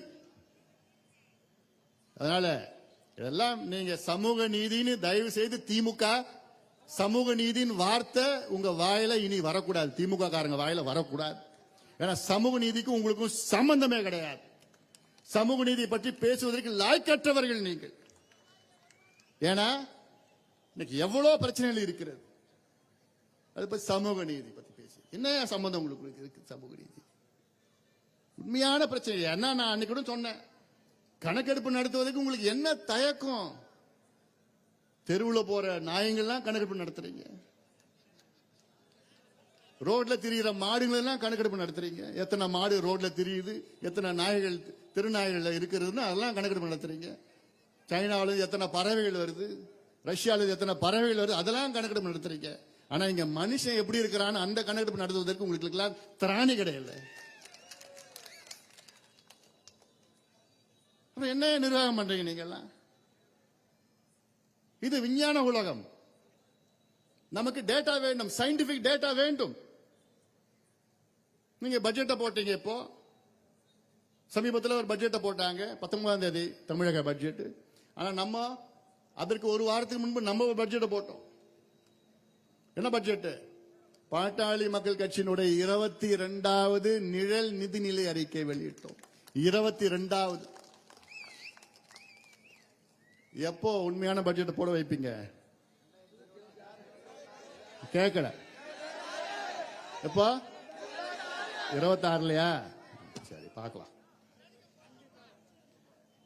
22 ஆண்டுகளாக நிழல் நிதிநிலை அறிக்கை வெளியிட்டு வரோம். தமிழக மக்கள் இன்னும் 2 ஆண்டு காலத்திலே உண்மையான பட்ஜெட்டை எங்களை போட வையுங்கள், அந்த வாய்ப்பை கொடுங்கள். நிச்சயமாக அனைத்து தரப்பு மக்களுடைய முன்னேற்றத்திற்காக நாங்கள் பல வகையான திட்டங்கள் நாங்கள் வைத்திருக்கின்றோம். பட்ஜெட்டிலே சொல்லிட்டு இருக்கோம். எவ்வளவு பெரிய பட்ஜெட், மிக சிறந்த பட்ஜெட். அதை படிங்க, அந்த ஆவணத்தை படிங்க. நீங்க அதற்கு முன்பு ஒரு வாரத்திற்கு முன்பு நாங்கள் வேளாண் நிழல்நிலை நிதிநிலை அறிக்கையை வெளியிட்டோம். அக்ரிகல்ச்சரல் ஷேடோ பட்ஜெட், அது 17வது ஷேடோ பட்ஜெட் வேளாண் துறைக்கு. 17 ஆண்டு காலமாக வேளாண் துறைக்கு தனியாக ஒரு பட்ஜெட் வேண்டும் என்று வலியுறுத்தி பிறகு 2 ஆண்டுகளுக்கு முன்புதான் வேளாண் துறைக்கு தனியாக இவர்கள் பட்ஜெட்டை போட்டார்கள். ஆனால் பட்ஜெட்டை போட்டு என்ன பிரயோஜனம்? அதில் கடந்த ஆண்டு 12,000 கோடி ரூபாய், இந்த ஆண்டு ஏதோ இன்னும் 2,000 கோடி சேர்த்து 14,000 கோடி ரூபாய். இதுல என்ன பண்ண முடியும்? நம்ம போட்ட பட்ஜெட்ல வேளாண் துறைக்கு 60,000 கோடி ரூபாய் நாங்க பட்ஜெட்டை போட்டிருக்கோம் வேளாண் துறைக்கு. ஆனா இவங்க போட்ட பட்ஜெட்ல தமிழ்நாட்டின் திட்டம் பார்த்தா 1,50 கோடி ரூபாய்க்கு ஒரு திட்டம் போடுறாங்க. தமிழ்நாடு முழுவதும் எவ்வளவு? 1,50 கோடி ரூபாய்க்கு. தமிழ்நாட்டு மக்கள் தொகை 7.25 கோடி. திட்டம் போடுறது 1,50 கோடி ரூபாய், 2.25 கோடி, 3.5 கோடி. எது? விவசாய பட்ஜெட்ல என்னையா வரப்போதுல என்ன திட்டம் போடுறீங்க? நம்முடைய நீர் பாச திட்டங்கள் ஏதாவது அதை பத்தி ஏதாவது உங்களுக்கு அக்கறை இருக்கு? அது வேற துறையில இருக்கு, அது வேற நீர்வளத்துறையில இருக்கு. ஆனா இங்க தடுப்பணை கட்டணும் எவ்வளோ கோரிக்கை வச்சிருக்கிறோம். ஆனா இவங்க தடுப்பணை கட்ட போறது கிடையாது. ஏன் கட்ட மாட்டாங்க தெரியல தம்பிங்களா? நாங்க இந்த 2 கட்சியும் தடுப்பணை ஏன் கட்ட மாட்டுறாங்க? ஏன்? அப்ப தடுப்பணை கட்டிட்டா மணல் கொள்ளை அடிக்க முடியாது. அதுதான், வேற எந்த காரணம் கிடையாது. மழை காலத்துல வெள்ள காலத்துல அவ்வளோ தண்ணி கடல்ல போய் சேருது. இந்த பக்கம் தென்பண்ணை ஆறு இருக்கு, அந்த பக்கம் கெடிலம் ஆறு இருக்கு, இந்த பக்கம் வெள்ளாறு இருக்கு, இந்த பக்கம் கொள்ளிடம் இருக்கு, திருமணி முத்தாறு வருது. இப்படி எல்லாம் சேருது, ஆறுகள் சேர்ந்து கடலூர் மாவட்டத்தில் உள்ள கடல்ல கலக்குது. ஆனா கோடை காலத்துல குடிக்கிறது தண்ணி கிடையாது. தடுப்பணை அங்கங்க கட்டினீங்கன்னா அங்கங்க தண்ணி நிற்கும், நிலத்தடி நீர் அதிகமாக இருக்கும், உயரும். ஆனா இதுல எத்தனோ போராட்டங்கள் நடத்தியும் கட்டல. இன்னைக்கு கூட பார்த்தா பாலாத்துல ஆந்திராவில் தடுப்பணை கட்டுவதற்கு அடிக்கல் நாட்டியிருக்கின்றார் ஆந்திரா முதலமைச்சர். பாலாறு ஒரு காலத்துல பால் போன்ற ஆறு, அவ்வளோ அடிச்சிட்டு வந்தது ஆள். அந்த பாலாத்துல கர்நாடகாவில் தொடங்குகிறது பாலாறு. கர்நாடகாவில் அங்க கிட்டத்தட்ட 18 தடுப்பணைகள் கர்நாடகாவில் கட்டியிருக்கிறாங்க. பிறகு ஆந்திராவில் வெறும் 22 கிலோமீட்டர் தான் வருது. கர்நாடகாவில் 80 கிலோமீட்டர் வருது. கர்நாடகாவில் அங்க 18 தடுப்பணைகள் கட்டியிருக்கிறாங்க. ஆந்திராவில் 22 கிலோமீட்டர் தான் வருது. ஆந்திராக்குள்ள குப்பம் தொகுதியில் வந்து திருப்பி தமிழ்நாடுக்கு வருது. அந்த 22 கிலோமீட்டர்ல 32 தடுப்பணைகள் கட்டியிருக்கிறாங்க ஆந்திராவில். ஆனா தமிழ்நாட்டில் 223 கிலோமீட்டர் வருது. தமிழ்நாட்டில்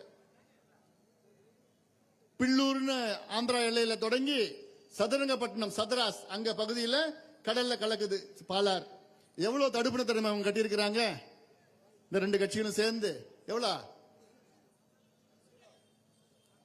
வெள்ளக்காரன் ஒன்னு கட்டினான் வாலாஜாபாத். இவங்க வந்து அதுக்கப்புறம் ஒண்ணு கூட கட்டல. இப்பதான் 3 தடுப்பணைகள் கட்டியிருக்கிறாங்க. யாரால? பாட்டாளி மக்கள் கட்சியால. நம்ம தொடர் போராட்டத்தினால தொடர் போராட்டம் பண்ணிட்டு ஒரு வழி இல்லாம கட்டியிருக்காங்க. ஆனா கட்டி பார்த்தா அவ்வளவு நன்மைகள். சுத்தி இருக்கிற மக்கள் இந்த பக்கம் 20 கிலோமீட்டர், இந்த பக்கம் 20 கிலோமீட்டர் கிணறுலாம் தண்ணி ஏறி போச்சு. இந்த அறிவு கூட இல்லையா உங்களுக்குல? எல்லாமே காசு தானையா உங்களுக்குலாம்? எல்லாமே வணிகம் தானையா உங்களுக்குலாம்? மக்களை பத்தி சிந்திக்க மாட்டீங்களா? 60 ஆண்டுகள் உங்களுக்கு வாய்ப்பு கொடுத்திருக்காங்களே, அந்த மக்களுக்கு என்னையா நீங்க பண்றீங்க? துரோகம் தானையா பண்ணிட்டு இருக்கீங்க. இந்த விவசாயிகளுக்கு துரோகம் தானையா பண்ணிட்டு இருக்கீங்க. நீர்நிலையில அழிச்சிட்டு இருக்கிறீங்களே. வயிறு எரியுது எங்களுக்கெல்லாம். மக்களுக்கு உங்களுக்கு எப்படி இருக்கு? உங்களை சொல்ற பொதுவான மக்கள் சொல்லிட்டு இருக்கு. தமிழ்நாடு மக்கள் உணருங்கள், உணருங்கள். யார் நல்லவங்க, யார் உங்களுக்கு செய்யறவங்க, யார் நடிக்கின்றார்கள் நினைச்சு பாருங்க. அதெல்லாம் விவசாய பிரச்சனைகள் எங்க நடந்தாலும் சரி, அங்கே முதலில் குரல் கொடுத்து போராடுவது பாட்டாளி மக்கள் கட்சி தான். மேல்மா செய்யார்ல மேல்மா அங்க கிட்டத்தட்ட 2800 ஏக்கர் சிப்காட் நிலத்தை அங்க கையகப்படுத்த அங்க விவசாயிகள் போராடி கொண்டிருக்கிறார்கள். அப்படி போராடி கொண்டிருக்கிற விவசாயிகள் மீது குண்டர் சட்டம் போட்டுக் கொண்டிருக்கிறார். எங்க கொஞ்சம் கூட இல்லையா? விவசாயிகள் மீது குண்டர் சட்டம் எங்கேயாவது இந்தியாவில் எங்கேயாவது நடக்குமா? அவங்க யாரு? அவங்க தீவிரவாதிகளா? கஞ்சா வித்தவங்களா? சாராயம் வித்தவங்களா?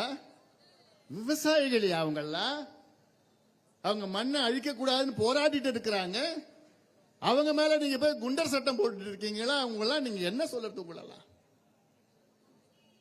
கும்மிடி பூண்டியில ஆரணி ஆறு இருக்கு. அங்க ஆரணி ஆறு கரையோரத்தில் கிட்டத்தட்ட 1800 ஏக்கர் எடுத்து நாலேஜ் சிட்டியா, அறிவுசார் நகர். உங்களுக்கு தான் எதுவும் இல்லையே. ஏன் அது வேற எங்கேயோ நடத்துறது? எங்கேயோ இவ்வளவு இடம் இருக்கு. அந்த ஆரணி ஆத்து படுகையில் தான் நடத்தணுமா? அது என்ன நடத்த? இவங்க நடத்த போறது கிடையாது. இவங்க தனியார்கிட்ட தார வாத்து அவங்க அடிச்சுட்டு போறது. அதுக்கு தான் இவங்க திட்டம் போடுறாங்க. நல்லது பண்ணணும்னு ஒண்ணுமே ஒரு காரணம் கிடையாது. கண்ட்ரோல் பண்ணும். அப்பப்போ மறந்துடுறேன். அதனால இதெல்லாம் நீங்கள் சிந்தியுங்கள். மக்கள் சிந்திக்க வேண்டும். சும்மா வசனம் பேசிக்கிட்டு மேடையில போட்டு அப்படி வசனம் அடுக்குமொழியில பேசிட்டா போதாது. உணர்வுபூர்வமான எங்களுக்கு வாய்ப்பு தாருங்கள். உண்மையான எங்களுக்கு வாய்ப்பு தாருங்கள். நிச்சயமாக மக்கள் தருவார்கள். எனக்கு நம்பிக்கை இருக்கிறது, நம்பிக்கை இருக்கிறது. நாடாளுமன்ற தேர்தல் ஆயிடுச்சா? சரி. நாடாளுமன்ற தேர்தல், இந்த தேர்தல் பாட்டாளி மக்கள் கட்சி என்ன செய்ய போறாங்க? பாட்டாளி மக்கள் கட்சியுடைய நிலைப்பாடு என்ன? இவங்க சமீபத்தில் நீங்க மீடியாவில் பார்த்திருக்கீங்களா? பிரேக்கிங் நியூஸ், அரை மணி நேரத்துக்கு ஒரு வாட்டி பிரேக்கிங் நியூஸ். அங்க பேசிட்டாங்க, இங்க பேசிட்டாங்க. 2 மணிக்கு கையெழுத்து போட போறாங்க, சாயங்காலம் 6 மணிக்கு கையெழுத்து போட போறாங்க, விடிய கால 3 மணிக்கு கையெழுத்து போட போறாங்க. இப்படியெல்லாம் செய்தி இப்படி சொல்லிட்டாங்க, அப்படி நடந்து போச்சு, இப்படி பண்ணிட்டாங்க. ஊடக நண்பர்களே, இது புனிதமான ஒரு தொழில், ஊடக தொழில். அதை களங்கப்படுத்தாதீர்கள். பொய்யை பரப்பிக் கொண்டிருக்கிறார்கள். நாங்க எங்களோட நிலைப்பாட்டை விரைவில் அறிவிப்போம். உங்களுக்கு என்ன அவசரம்? அதுக்குள்ள உங்க அவசரத்துக்காக நாங்க செயல்பட முடியாது. எங்கள் கட்சியினுடைய எதிர்காலத்தை பற்றி, எங்கள் தொண்டர்களுடைய விருப்பம், எங்கள் கட்சியினுடைய எதிர்காலம், அதுதான் எங்களுக்கு முக்கியம். எங்கள் கட்சியிலே லட்சக்கணக்கான இளைஞர்கள் இருக்கின்றார்கள். என் தம்பிகள், என் தங்கைகள் தமிழ்நாடு முழுவதும் இருக்கின்றார்கள்.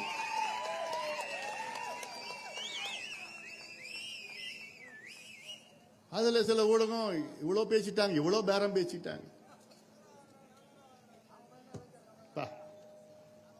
வாய் கூசாம பேசிட்டு இருக்கிறாங்க. அதுல சில புகழ்பெற்ற ஊடகங்களிலும் இது போன்ற தவறான செய்திகள் வந்து கொண்டிருக்கிறது. அதை நிறுத்திக் கொள்ளுங்கள். வேண்டாம், நல்லது கிடையாது உங்களுக்கு. நான் ஒவ்வொரு முறையும் அப்படி இல்ல, இப்படி இல்ல, அப்படிலாம் சொல்லணும்னு அவங்க எதிர்பார்க்கிறாங்க. அப்போ இப்படி இல்லைன்னா அப்போ அப்படியா அப்படின்னு கேட்பாங்க அடுத்தது. இப்ப அது ஒரு டாக்டிக்ஸ். அது ஒரு செய்தி, பொய் செய்தியை போட்டுடுவாங்க. போன் பண்ணி கேட்டா அப்ப நீங்க மறுப்பு சொல்லுங்க. அப்ப என்ன நடக்கும்? இப்படி ஏதாவது ஒண்ணு செய்யணும். வேண்டாம். ஊடக நண்பர்களை நான் நிச்சயமாக நான் மதிக்கின்றேன். அதற்கேற்ப நீங்கள் நடந்து கொள்ளுங்கள். திட்டணும்னா 2 நிமிஷம் திட்டிட்டு போயிடலாம். ஆனா அது என்ன எங்களுக்கு இல்லை. நாங்க நேர்மையான முறையிலே கட்சி நடத்துகின்றோம். மக்கள் பிரச்சனைகளை கையாள கொண்டிருக்கிறோம் நேர்மையான முறையில். யாரும் எங்களை விலைக்கு வாங்க முடியாது. காரணம், உண்மையான உணர்வுபூர்வமான அரசியலை எங்கள் மருத்துவர் ஐயாவும் நாங்கள் செய்து வருகின்றோம். காசு சம்பாதிக்கணும், எப்படியோ சம்பாதிச்சுட்டு போயிருக்கலாம். மத்திய அமைச்சராக 5 ஆண்டு காலம் பணியாற்றினேன். டுபாக்கோ லாபி, உங்களுக்கு தெரியும். டுபாக்கோ லாபினா உலகத்திலே மிகப்பெரிய ஒரு மாஃபியா கும்பல் டுபாக்கோ லாபி. சிகரெட்டு, பீடி எல்லாமே டுபாக்கோ. எத்தனை ஆயிரம் கோடி வேணாலும் கொடுத்திருப்பாங்க. அதை எதிர்த்து தன்னந்தனியாக போராட்டம் செய்து வெற்றி பெற்றவன் இந்த அன்புமணி ராமதாஸ், பாட்டாளி மக்கள் கட்சி. குட்கா லாபி அவங்க அதோட இன்னொரு பெரிய கும்பல் இருக்கிறது. எவ்வளவு காசு வேணும் சொல்லு. இப்படி எல்லாம் செய்திகள் வந்தது எனக்கு. யாராவது எங்கேயாவது மினிஸ்ட்ரிக்கு இந்த பக்கம் வந்தீங்கன்னா போலீஸ்ல சொல்லி கைது பண்ணிடுவேன்னு மிரட்டினார். இப்படியெல்லாம் உண்மையான கட்சியாக, நாட்டின் மக்களுக்காக, இளைஞர்களுக்காக, இளைஞர்கள் நல்வழிப்படுத்த வேண்டும் என்ற நோக்கத்துக்காக நாங்கள் கட்சி நடத்துகின்றோம். எங்களை கொச்சைப்படுத்தாதே. என்எல்சி போராட்டம் எதுக்கு நடத்துறோம்? மற்ற கட்சிகள் போன்று என்எல்சி கிட்ட போய் கான்ட்ராக்ட் வாங்கிட்டு அமைதியா இருக்க தெரியாது எங்களால. கோடிக்கணக்கான கான்ட்ராக்டர் எல்லா கட்சியும் வாங்கிட்டு இருக்கிறாங்க அவங்க கிட்ட. எங்களுக்கு வாங்க தெரியாதா? ஆனா எங்களுக்கு அதெல்லாம் என்ன கிடையாது. எங்களுடைய நோக்கம் என்ன? விவசாய மண்ணையும் மக்களையும் வாழ்வாதாரத்தையும் வேளாண்மையும் பாதுகாக்கணும். எந்த தியாகம் செய்து வேணாலும் நாங்கள் பாதுகாப்போம். மது விலக்கு எங்க ஐயா அவர்கள் 44 ஆண்டு காலம் போராடி வருகிறார்கள். இந்த திராவிட கட்சிகள் போன்று மது ஆலைகள் உரிமையாளர்கள் நாங்க கிடையாது. அதை எதிர்க்கின்றவர்கள். இதனால் எவ்வளவு பாதிப்பு, எவ்வளவு மக்களுக்கு பாதிப்பு. உண்மையால் இன்னைக்கு தமிழ்நாட்டு மக்களுடைய பிரச்சனைகள் உண்மையான இருக்கின்ற கட்சி பாட்டாளி மக்கள் கட்சி. எங்களை கொச்சப்படுத்தாதீங்க ஊடக நண்பர்களே, கொச்சப்படுத்தாதீங்க. அரசியல் நிலைப்பாடு நாங்கள் விரைவில் அறிவிக்க போறோம். அதனால அதுக்குள்ளே இப்படி அப்படி இப்படி இன்னும் பெரிய என் கூடவே ராத்திரி வரைக்கும் கூடவே இருக்கிற மாதிரி அது சொல்ல வேண்டாம். கொடுப்பேன் நான் இன்னைக்குதான் நான் சொல்லிட்டேன்ல, அப்படிலாம் பேச மாட்டேன்னு சொல்லிட்டேன். அதனால இதெல்லாம் மனதில் இருக்கிறது. அதனால் தமிழக அரசிடம் இன்று மாலையிலே பல கோரிக்கைகள் வைத்திருக்கின்றோம். அதில் முக்கியமானது நம்முடைய வள்ளலார் மண்ணை அதை எந்த கட்டுமானங்களும் இருக்கக்கூடாது. அது முதலமைச்சருக்கு எங்களுடைய அன்பான ஒரு வேண்டுகோளா வைக்கின்றேன். நாங்க போராட்டம் பண்ணுவோம், அப்படி அடிதடி பண்ணுவோம், ஆர்ப்பாட்டம் பண்ண விடமாட்டோம் அப்படிலாம் நான் இன்னைக்கு சொல்ல மாட்டேன். அமைதியா நான் கேட்கிறோம், அமைதியா நாங்க கேட்கிறோம், வள்ளலார் வழியில நாங்க கேட்கிறோம், அமைதியா நாங்க கேட்கிறோம். நியாயமானது, அதுல கையை வைக்காதீங்கன்னு தான் நாங்க சொல்றோம். நீங்க எல்லாம் நல்லா இருக்கணும், நல்ல உடல்நலத்தோட நல்லா இருக்கணும், உங்க குடும்பம் நல்லா இருக்கணும், அந்த எண்ணம் தான் எனக்கு இருக்கு. ஏன்னா அதுல கை வச்சாங்கன்னா சரி, அதெல்லாம் நான் வேண்டாம். அது ஒண்ணு. அடுத்தது என்எல்சி, இந்த 3வது சுரங்கம், அதை பத்தி யாராவது ஒரு சின்ன பேச்சு வந்தா கூட அடுத்தது முடிஞ்சு போச்சு, நான் வந்துருவேன், நான் அடுத்த நாள் வந்துருவேன். நானுங்க அது இல்லாமல் விரிவாக்கம் என்று சொல்லி என்னுடைய மக்களுடைய நிலத்தை கையகப்படுத்தினா போதும், நாங்கள் விட போறது கிடையாது. என்ன லெவலுக்குனா நாங்கள் போவோம், சட்டம் ஒழுங்கா எந்த பிரச்சனை வந்தாலும் நாங்கள் அதை பற்றி கவலைப்படுவோம். காரணம் நாங்கள் வருங்கால தலைமுறைகளை பற்றி நாங்கள் சிந்திக்கின்றவர்கள். இங்க இருக்கின்ற அமைச்சர்களை போன்று, இந்த திராவிட கட்சிகளை போன்று கிடையாது. எப்படியாவது நடந்துட்டு போட்டோம், எப்படியாவது ஆக்கிரமிப்பு பண்ணிட்டு போட்டோம். இவ்வளோ காலத்துக்கு பிறகு, அதாவது நம்ம போராட்டத்துக்கு இங்க கடலூர் மாவட்டத்தில் பல வகையான போராட்டத்துக்கு பிறகு, பாட்டாளி மகிழ்ச்சியோட போராட்டத்துக்கு பிறகு 66 ஆண்டுகளுக்கு பிறகு அங்கே நிலம் கொடுத்தவர்களுக்கு வீடு பட்டா வழங்கியிருக்கின்றார்கள். எவ்வளவு நாளுக்கு பிறகு? 66 ஆண்டுகளுக்கு பிறகு அந்த வீடு பட்டா வழங்கியிருக்கின்றார்கள். அதற்கு நம்ம போராட்டம். ஏன்னா இது யாருக்கும் தெரியல. நம்ம சொல்லி சொல்லி சொல்லி, நான் ஒரு கூட்டம், தலைமை செயலகத்தில் ஒரு கூட்டம் நடந்தது தெரியல. 4 அமைச்சர்கள் உட்கார்ந்துட்டு இருக்கிறாங்க. திடீர்னு அழையா விருந்தாளியாக நான் போயிட்டேன், உள்ள போயிட்டேன். அப்போ சீஃப் செக்ரட்டரி உட்கார்ந்துட்டு இருக்கிற இறையன்பு தான். இறையன்பு கிட்ட நான் சொல்றேன், ஏன் என்எல்சி வேண்டாம், என்எல்சி சேர்மன் எல்லாம் உட்கார்ந்து இருக்கிறாங்க. அங்க நீ யாரு முத்து, யார் இருந்த? நீ இருந்தல்ல கூட இருந்த. ஆமா. அப்போ எல்லாம் விளக்கி சொல்றேன், தமிழ்நாட்டில் தேவையில்லை, இப்போ ரினியூவபிள் எனர்ஜி, புதுப்பிக்க வல்ல எரிசக்தி, எரிவாயு எரிசக்தி எல்லாம் வந்துட்டு இருக்கு. ரினியூவபிள் எனர்ஜி நிறைய இருக்கு, பொட்டன்ஷியல் நிறைய இருக்குது. தமிழ்நாட்டில் இன்னைக்கு பாத்தீங்கன்னா கிட்ட 5000 மெகாவாட் வந்து சோலார், இது இன்னும் 5000 மெகாவாட் உயர்த்தலாம். இன்னைக்கு காற்று ஆலைகள் 2700 மெகாவாட், அது கிட்ட 5000 உயர்த்தலாம். இப்படி எல்லாம் இது தேவையில்லை. சொற்ப கரண்ட்டுக்காக நாங்கள் நிலத்தை கொடுக்கிறோம். 66 ஆண்டு காலமாக பட்டா கிடைக்கலன்னு சொன்ன அப்புறம் சீஃப் செக்ரட்டரி, தமிழ்நாடு அன்றைய சீஃப் செக்ரட்டரி, அப்படியா? அவருக்கு ஆச்சரியம், என்ன 66 வருஷமா பட்டா கொடுக்கலையான்னு கேட்கிறார் பக்கத்துல. இல்லைங்க சார், நாங்க கொடுத்துட்டு இருக்கிறோம், ப்ராசஸ் பண்றோம் அப்படிலாம் சொல்லிட்டு இருக்கிறாங்க. இந்த கத்திரிக்காய் எல்லாம் பேசிட்டு இருந்தாங்க. அதன் பிறகுதான் திருப்பி போராட்டம் பண்ணி, இங்கெல்லாம் போராட்டம் நடந்த பிறகுதான், இப்போ நம்ம போராட்டம் பிறகுதான் 66 ஆண்டுகளுக்கு பிறகு பட்டா கொடுத்திருக்கிறாங்க. நம்ம போராட்டத்துக்கு பிறகுதான் இப்ப 500 பேருக்கு நாங்க நிலம் கொடுத்தவங்க வேலை வாய்ப்பு கொடுக்கிறோம்னு அறிவிப்பு வந்திருக்கிறது. அதுல 250 பேருக்கு ஏதோ நிரந்தர தற்காலிக வேலை வாய்ப்பு கொடுத்திருக்கிறாங்க. அந்த 250 பேர்ல 220 பேர் திமுக காரங்க. படுபாவீங்க. அதையும் கூட தெரியல யார் நிலம் கொடுத்தது, யார் போராடினது, யார் அடிபட்டது, யார் அனுபவிக்கிறது. நான் சொல்றது தப்புனா நீ ஒரு ஆய்வு நடத்து, சிபிசிஐடி என்கொயரி வை. இல்ல எனக்கு அந்த பேரு கொடுத்து 250 பேரு கொடு, எனக்கு பேரும் விலாசமும் கூட நான் கண்டுபிடிச்சிடுறேன். இல்ல எத்தனை பேர் திமுக இருக்கிறவங்க. இதெல்லாம் என்ன அக்கிரமம் நடந்துட்டு இருக்குது, இல்ல நியாயம் நடந்துட்டு இருக்குது இல்ல.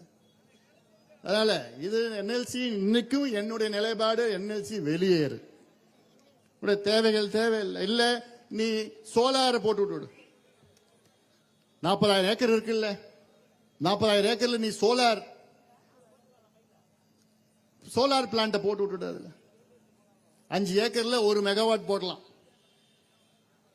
அதனால நீ அதுல போட்டு விட்டுட்டு, இப்ப வேலை செய்யறவங்க அதுல நீங்க வேலையில ஈடுபடுத்தி விடு. இனி நீ நிலத்தை எடுக்காத, வேண்டாம். உன்னுடைய தேவைகளே இல்லை இன்னைக்கு. அதனால இதெல்லாம் ஏன்னா இந்த நாட்டு மக்கள் இந்த இது ஏதோ நெய்வேலி பிரச்சனை கிடையாது. இது தமிழ்நாட்டினுடைய பிரச்சனை, இந்தியாவோட பிரச்சனையா நான் பார்க்கிறேன். உலகம் முழுவதும் இந்த ஃபாசில் ஃபியூல்ல இருந்து புதுப்பிக்க வல்ல எரிசக்திக்கு மாறிட்டு வராங்க, ரெனியூபிள் எனர்ஜிக்கு மாறிட்டு வராங்க. நீங்க ஒப்பந்தம் போடுறீங்க, கொள்கையை அறிவிக்கிறீங்க, 2030க்குள் தமிழ்நாட்டில் 50 விழுக்காடு எரிசக்தி புதுப்பிக்க வல்ல எரிசக்தியாக நாங்கள் மாற்றுவோம் என்றெல்லாம் அறிவிக்கிறீங்க பேப்பர்ல. ஆனா இங்க நடக்கிறது அப்படியே ஆப்போசிட்ல. அமைச்சரை கேட்டா எங்களுக்கு தலைமையில இருந்து அழுத்தம் வருது, அது விளக்கி சொல்லுறது. இதனால இதெல்லாம் நீங்கள் மனதிலே ஏற்றுக்கொள்ளுங்கள். தமிழக அரசே தமிழ்நாட்டில் உடனடியாக சாதிவாரி மக்கள் தொகை கணக்கெடுப்பு நடத்துங்கள். அந்த பேர் உங்களுக்கு பிடிக்கலன்னா சமூக நீதி மக்கள் தொகை கணக்கெடுப்பு நடத்துங்கள். அந்த பேர் பிடிக்கலன்னா நடத்திட்டு போங்க, வேற ஏதோ பேர்ல வச்சுக்கோங்க. சென்சஸ் சர்வே தான் நாங்க கேட்கிறோம், சென்சஸ் கேட்கல. சென்சஸ் என்பது அது மத்திய அரசு எடுக்கணும். 1948 சென்சஸ் ஆக்ட் படி ஒவ்வொரு 10 ஆண்டுகள் மத்திய அரசு தான் சென்சஸ் எடுக்கணும். அந்த சென்சஸ்க்குள்ள இன்னும் ஒரு புள்ளி விவரம், எந்த சாதியின் அப்படின்னு ஒரு புள்ளி விவரம். அது அந்த கோரிக்கை ஐயா அவர்கள் 44 ஆண்டு காலமாக வைத்திருக்கின்றார்கள். ஒவ்வொரு முறையும் அதை வலியுறுத்தி நான் அமைச்சராக நேரத்தில் கிட்டத்தட்ட 160 எம்பிக்கள் கையெழுத்து போட்டு அன்றைய உள்துறை அமைச்சர் சிவராஜ் பாட்டீலிடம் கொடுத்து எப்படியாவது நடத்துங்கள் என்றெல்லாம் அழுத்தம் கொடுத்தோம்.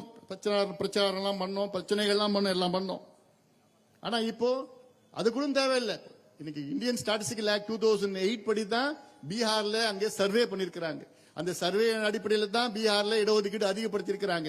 அந்த சர்வே அடிப்படையில் தான் அங்கே பீகார்ல ஏழ்மையான மக்கள் யார் யார் என்று கண்டறிந்து அவர்களுக்கு நலத்திட்டங்கள் கொடுத்திருக்கிறார்கள். அதே போன்றுதான் தமிழ்நாட்டில் நடத்தணும்.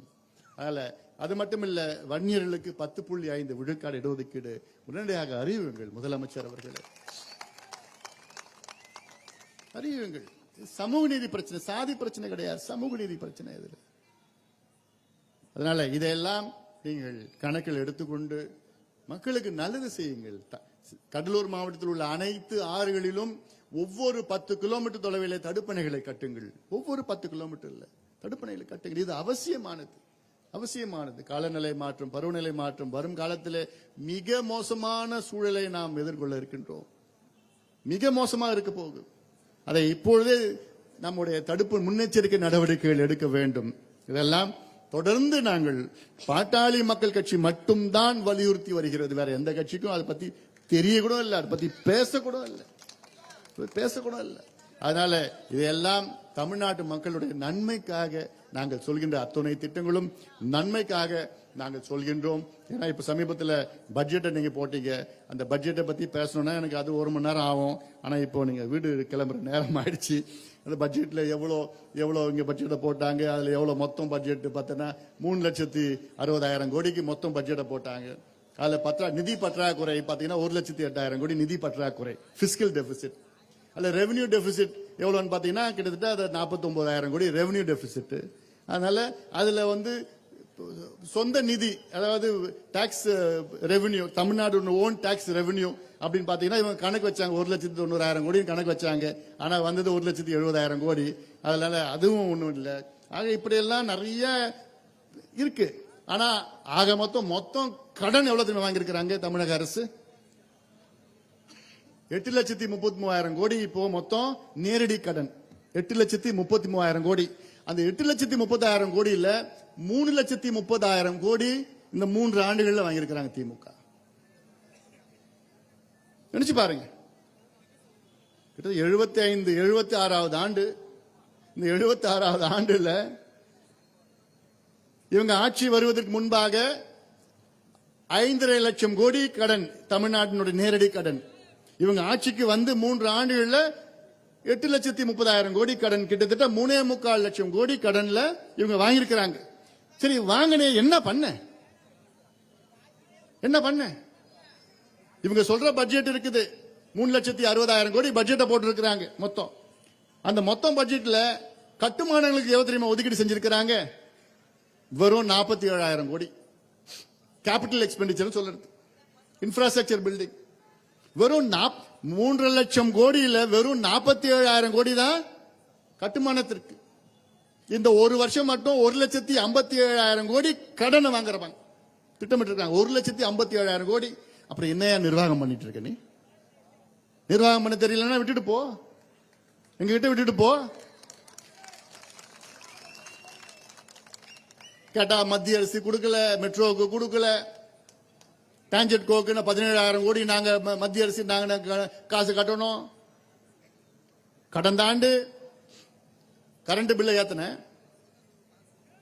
அதுக்கு முந்தைய ஆண்டு பாத்தீங்கன்னா 10,000 கோடி ஒவ்வொரு ஆண்டும் மின்சாரத்துறையில மின்துறையில நட்டோம்னு சொன்னேன். கடந்த ஆண்டு 2 முறை மின் கட்டணத்தை உயர்த்தின, இந்த பீக் டாரிஃப் அப்படின்னா சொல்லி உயர்த்தின. அதுல வருவாய் பாத்தீங்கன்னா 23,000 கோடி கடந்த ஆண்டு வந்தது. உங்களுக்கு 23,000 கோடி வந்தோம், இப்ப 17,000 கோடி நட்டோம்னு எப்படி சொல்றேன்? ஏன்னா அது நிர்வாகம் சரியில்லாத நிர்வாகம், சரியில்லாத நிர்வாகம். அது எல்லாம் ஊழல், கொள்ளடிக்கணும். அதான் சொன்னேன், முதலமைச்சர் சுத்தி ஒரு 4 வியாபாரிகள் இருக்கின்றார்கள் அமைச்சர்கள் போர்வையில. இந்த 4 வியாபாரிகள் வியாபாரம் செய்யறது தான் அமைச்சரா இருக்கிறாங்க. தமிழ்நாடு மக்களுக்கு நல்லது செய்யறது கிடையாது. அதனால முதலமைச்சர் அவர்கள் நல்ல நேர்மையானவர்கள், அவர்களை உங்களை சுத்தி வைத்துக் கொள்ளுங்கள், நல்ல நிர்வாகம் செய்யுங்கள், மக்களுடைய பிரச்சனைகளை கண்டறியுங்கள், திட்டங்கள் கொடுங்க, நிறைய திட்டங்கள் கொடுங்க. நலத்திட்டங்கள் வேண்டாம் நாங்க சொல்லல, ஆனால் உண்மையான திட்டங்களை கொடுங்கள். நலத்திட்டத்திற்கும் நிறைய வித்தியாசம் இருக்கிறது. நலத்திட்டம்னா என்ன? இப்போ மகளிர் உதவி தொகை 1000 ரூபாய் என்னமா வருதா? அந்த 1000 ரூபாய் வச்சுட்டு என்ன பண்ண போறீங்க? ஒரு மாசம் சாப்பிடலாமா அதை வச்சுக்கிட்டு? அடுத்த நாள் டாஸ்மார்க்ல இருக்கும் அந்த 1000 ரூபாய்.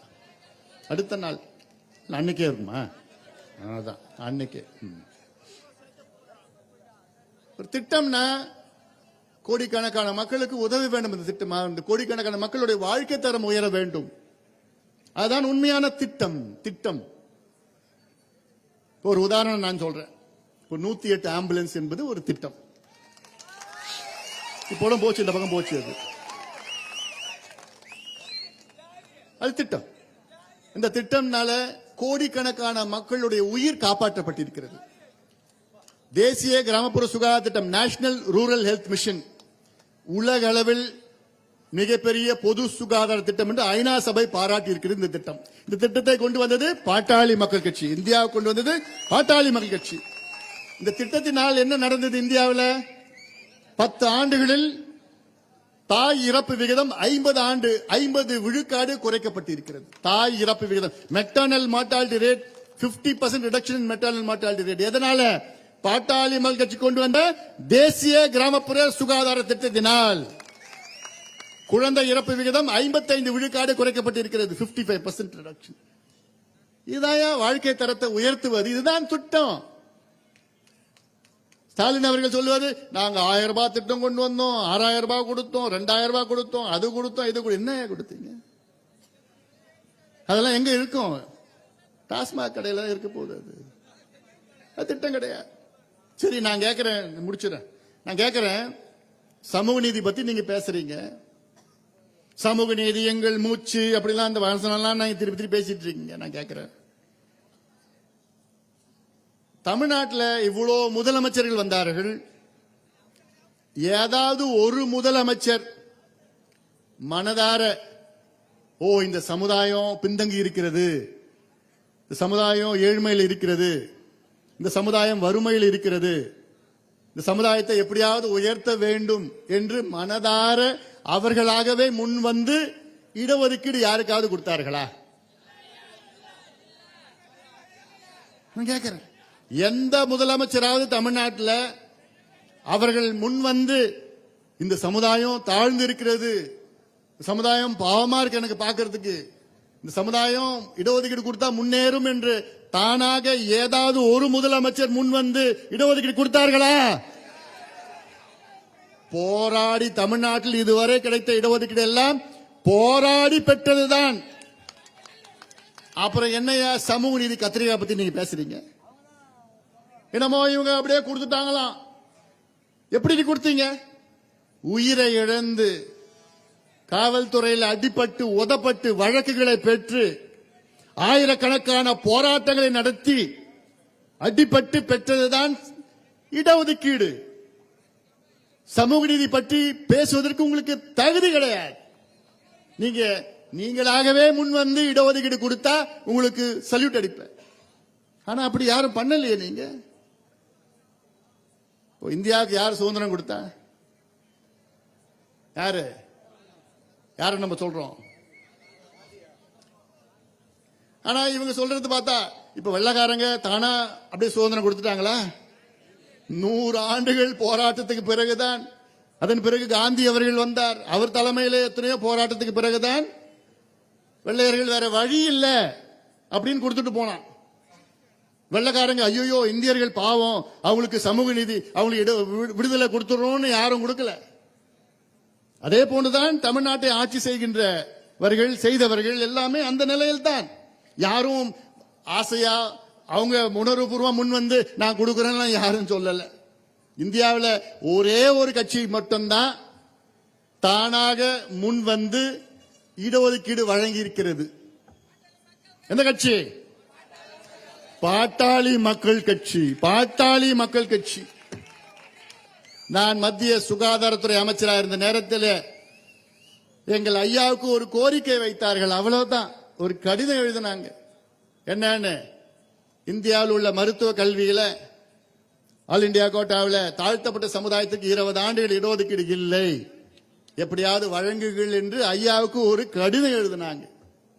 ஐயா என்னை அழைத்து, அம்பா இது மாதிரி இல்லையாமே, ரெண்டே கொஞ்சம் பண்ணிடுப்பா. அவ்வளவுதான். அது எத்தனை எதிர்ப்புகள் வந்தது எனக்கு தான் தெரியும். எல்லா எதிர்ப்புகளும் மீறி இந்த கோரிக்கை என்கிட்ட யாரும் சொல்ல கூட இல்லை. ஐயா என்கிட்ட வைத்தார். கோரிக்கை வைத்தது காரணத்தால் எவ்வளவு எதிர்ப்புகள் மீறி இந்திய அளவிலே தாழ்த்தப்பட்ட சமுதாயம் மற்றும் பழங்குடி மக்களுக்கு 22.5 விழுக்காடு மருத்துவ படிப்பிலே இடஒதுக்கீடு வழங்கியது பாட்டாளி மக்கள் கட்சி தானே. இதுதானே உண்மையான சமூக நீதி. நீங்க யாராவது போராடினீங்களா? எங்கேயாவது யாருக்காவது ஜெயிலுக்கு போனீங்களா? எங்கேயாவது வழக்கு வாங்கினீங்களா? ஒன்னும் கிடைக்கல, ஒன்னும் செய்யல. ஆனால் ஒரே ஒரு கோரிக்கை வச்சீங்க, ஒரு கடிதம் மூலமா கோரிக்கை வைத்தீங்க. அதற்கு நாங்க உங்களுக்கு கொடுத்தோம், இடஒதுக்கீடு கொடுத்தோம். தாழ்த்தப்பட்ட சமுதாயத்திற்கு பழங்குடி மக்களுக்கும் நிச்சயமா அவர்களுக்கு வேண்டும், தகுதியானவர்கள், அதனால் கொடுத்தோம். ஆனா தமிழ்நாட்டில் நீங்க சமூக நீதி பத்தி பேசிட்டு இருக்கீங்க. யாரை பத்தி பேசிட்டு இருக்கீங்க? என்ன பேசுறீங்க? 20 விழுக்காடு இடஒதுக்கீடு கொடுத்தாங்க. கொடுத்தீங்க. எப்படி கொடுத்தீங்க? வெள்ளக்காரன் கையெழுத்து போடுற மாதிரி தான் அதுவும். லார்ட் மவுண்ட் பேட்டன் கையெழுத்து போட்டார்ல, இந்தியாவுக்கு நாங்கள் விடுதலை கொடுக்கின்றோம் என்று கையெழுத்து போட்டது யாரு? Lord Mountbatten. ஆனால் இந்திய விடுதலை யார் பெற்று தந்தார் என்று நாம் சொல்கின்றோம்?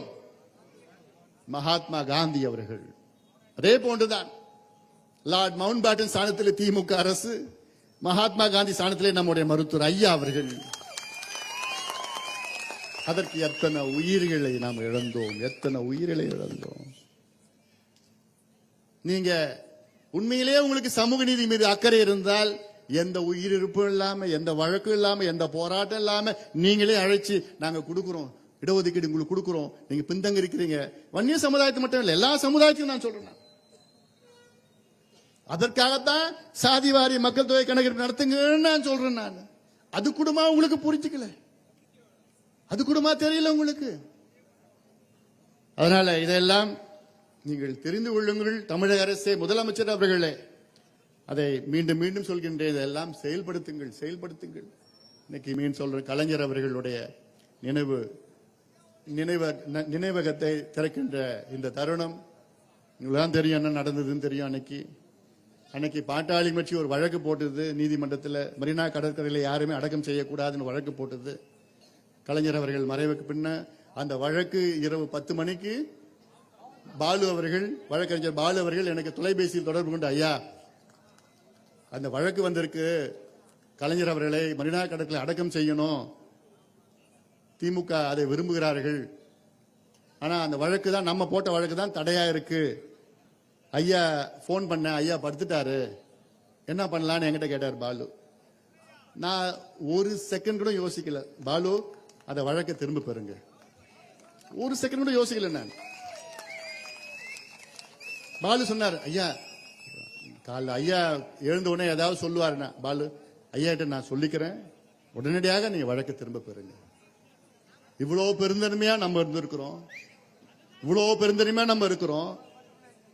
ஆனா அவங்க இந்த 10.5 விழுக்காடு கொடுப்பதற்கு அவ்வளோ அழகழிப்பு பண்ணி, மனசார கூட உங்களுக்கு எல்லாம் கொஞ்சம் கூட ஒரு நன்றி கூட வேண்டாயா. அங்க பட்ரோல்ல வன்னியர் சங்க இடம் 40 வருஷமா அங்க இருக்கிறோம் நம்ம. அந்த வன்னியர் சங்க இடத்தை எவ்வளவு 500 காவலர்கள் போலீஸ்காரங்க வராங்க திடீர்னு. அங்க கிட்டத்தட்ட 200 பிள்ளைங்க படிச்சுட்டு இருக்கிறாங்க. 200 பிள்ளைங்க படிச்சிருக்காங்க. எல்லா சமுதாயத்தை சார்ந்தவங்க தான் அவங்க. அவங்க எல்லாம் வெளியே அனுப்பி பூட்டு போட்டி சீல் வச்சு என்ன நினைச்சிட்டு இருக்கீங்க நீங்க? அதனால இதெல்லாம் நாங்க சும்மா ஏதோ அமைதியா பார்த்துட்டு இருக்கோம் நினைச்சிட்டு இருக்காதீங்க. நல்லது இல்லை உங்களுக்கு. அதெல்லாம் சொல்லதான் முடியும். அதனால இதெல்லாம் நீங்கள் தெரிந்து கொள்ள வேண்டும், மக்கள் புரிந்து கொள்ள வேண்டும், ஆட்சியாளர்கள் உணர வேண்டும். உணரவில்லை என்றால் விளைவுகளை நீங்கள் சந்திக்கக்கூடும். இந்த பொதுக்கூட்டத்தை மிக சிறப்பாக நடத்தி கொண்டிருக்கின்ற நம்முடைய அனைத்து மாவட்ட செயலாளர், குறிப்பாக முத்து அவர்கள் உள்ளிட்ட அனைத்து மாவட்ட செயலாளர்கள், மருத்துவர் ஆர்ஜி அவர்கள் மற்றும் மாவட்ட மாநில ஒன்றிய நிர்வாகிகள், குறிப்பாக ஒன்றிய பேரூர் நிர்வாகிகள், அப்புறம் ரவிக்குமார், சிவகுமார், குமார், திருமூர்த்தி, கோபி, பாலமுருகன், ஆமா ரவி, எங்க ரவி,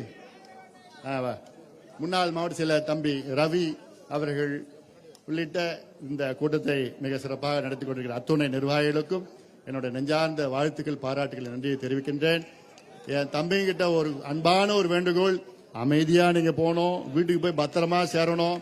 நீங்க வீட்டுக்கு போற வரைக்கும் எனக்கு பக்குன்னு இருக்கும். எனக்கு சத்தம் கிட்ட போட வேண்டாம், அமைதியா போகணும். பைக் இப்படி போடக்கூடாது, நேரா வீட்டுக்கு போகணும், வேற எங்கேயும் போகக்கூடாது.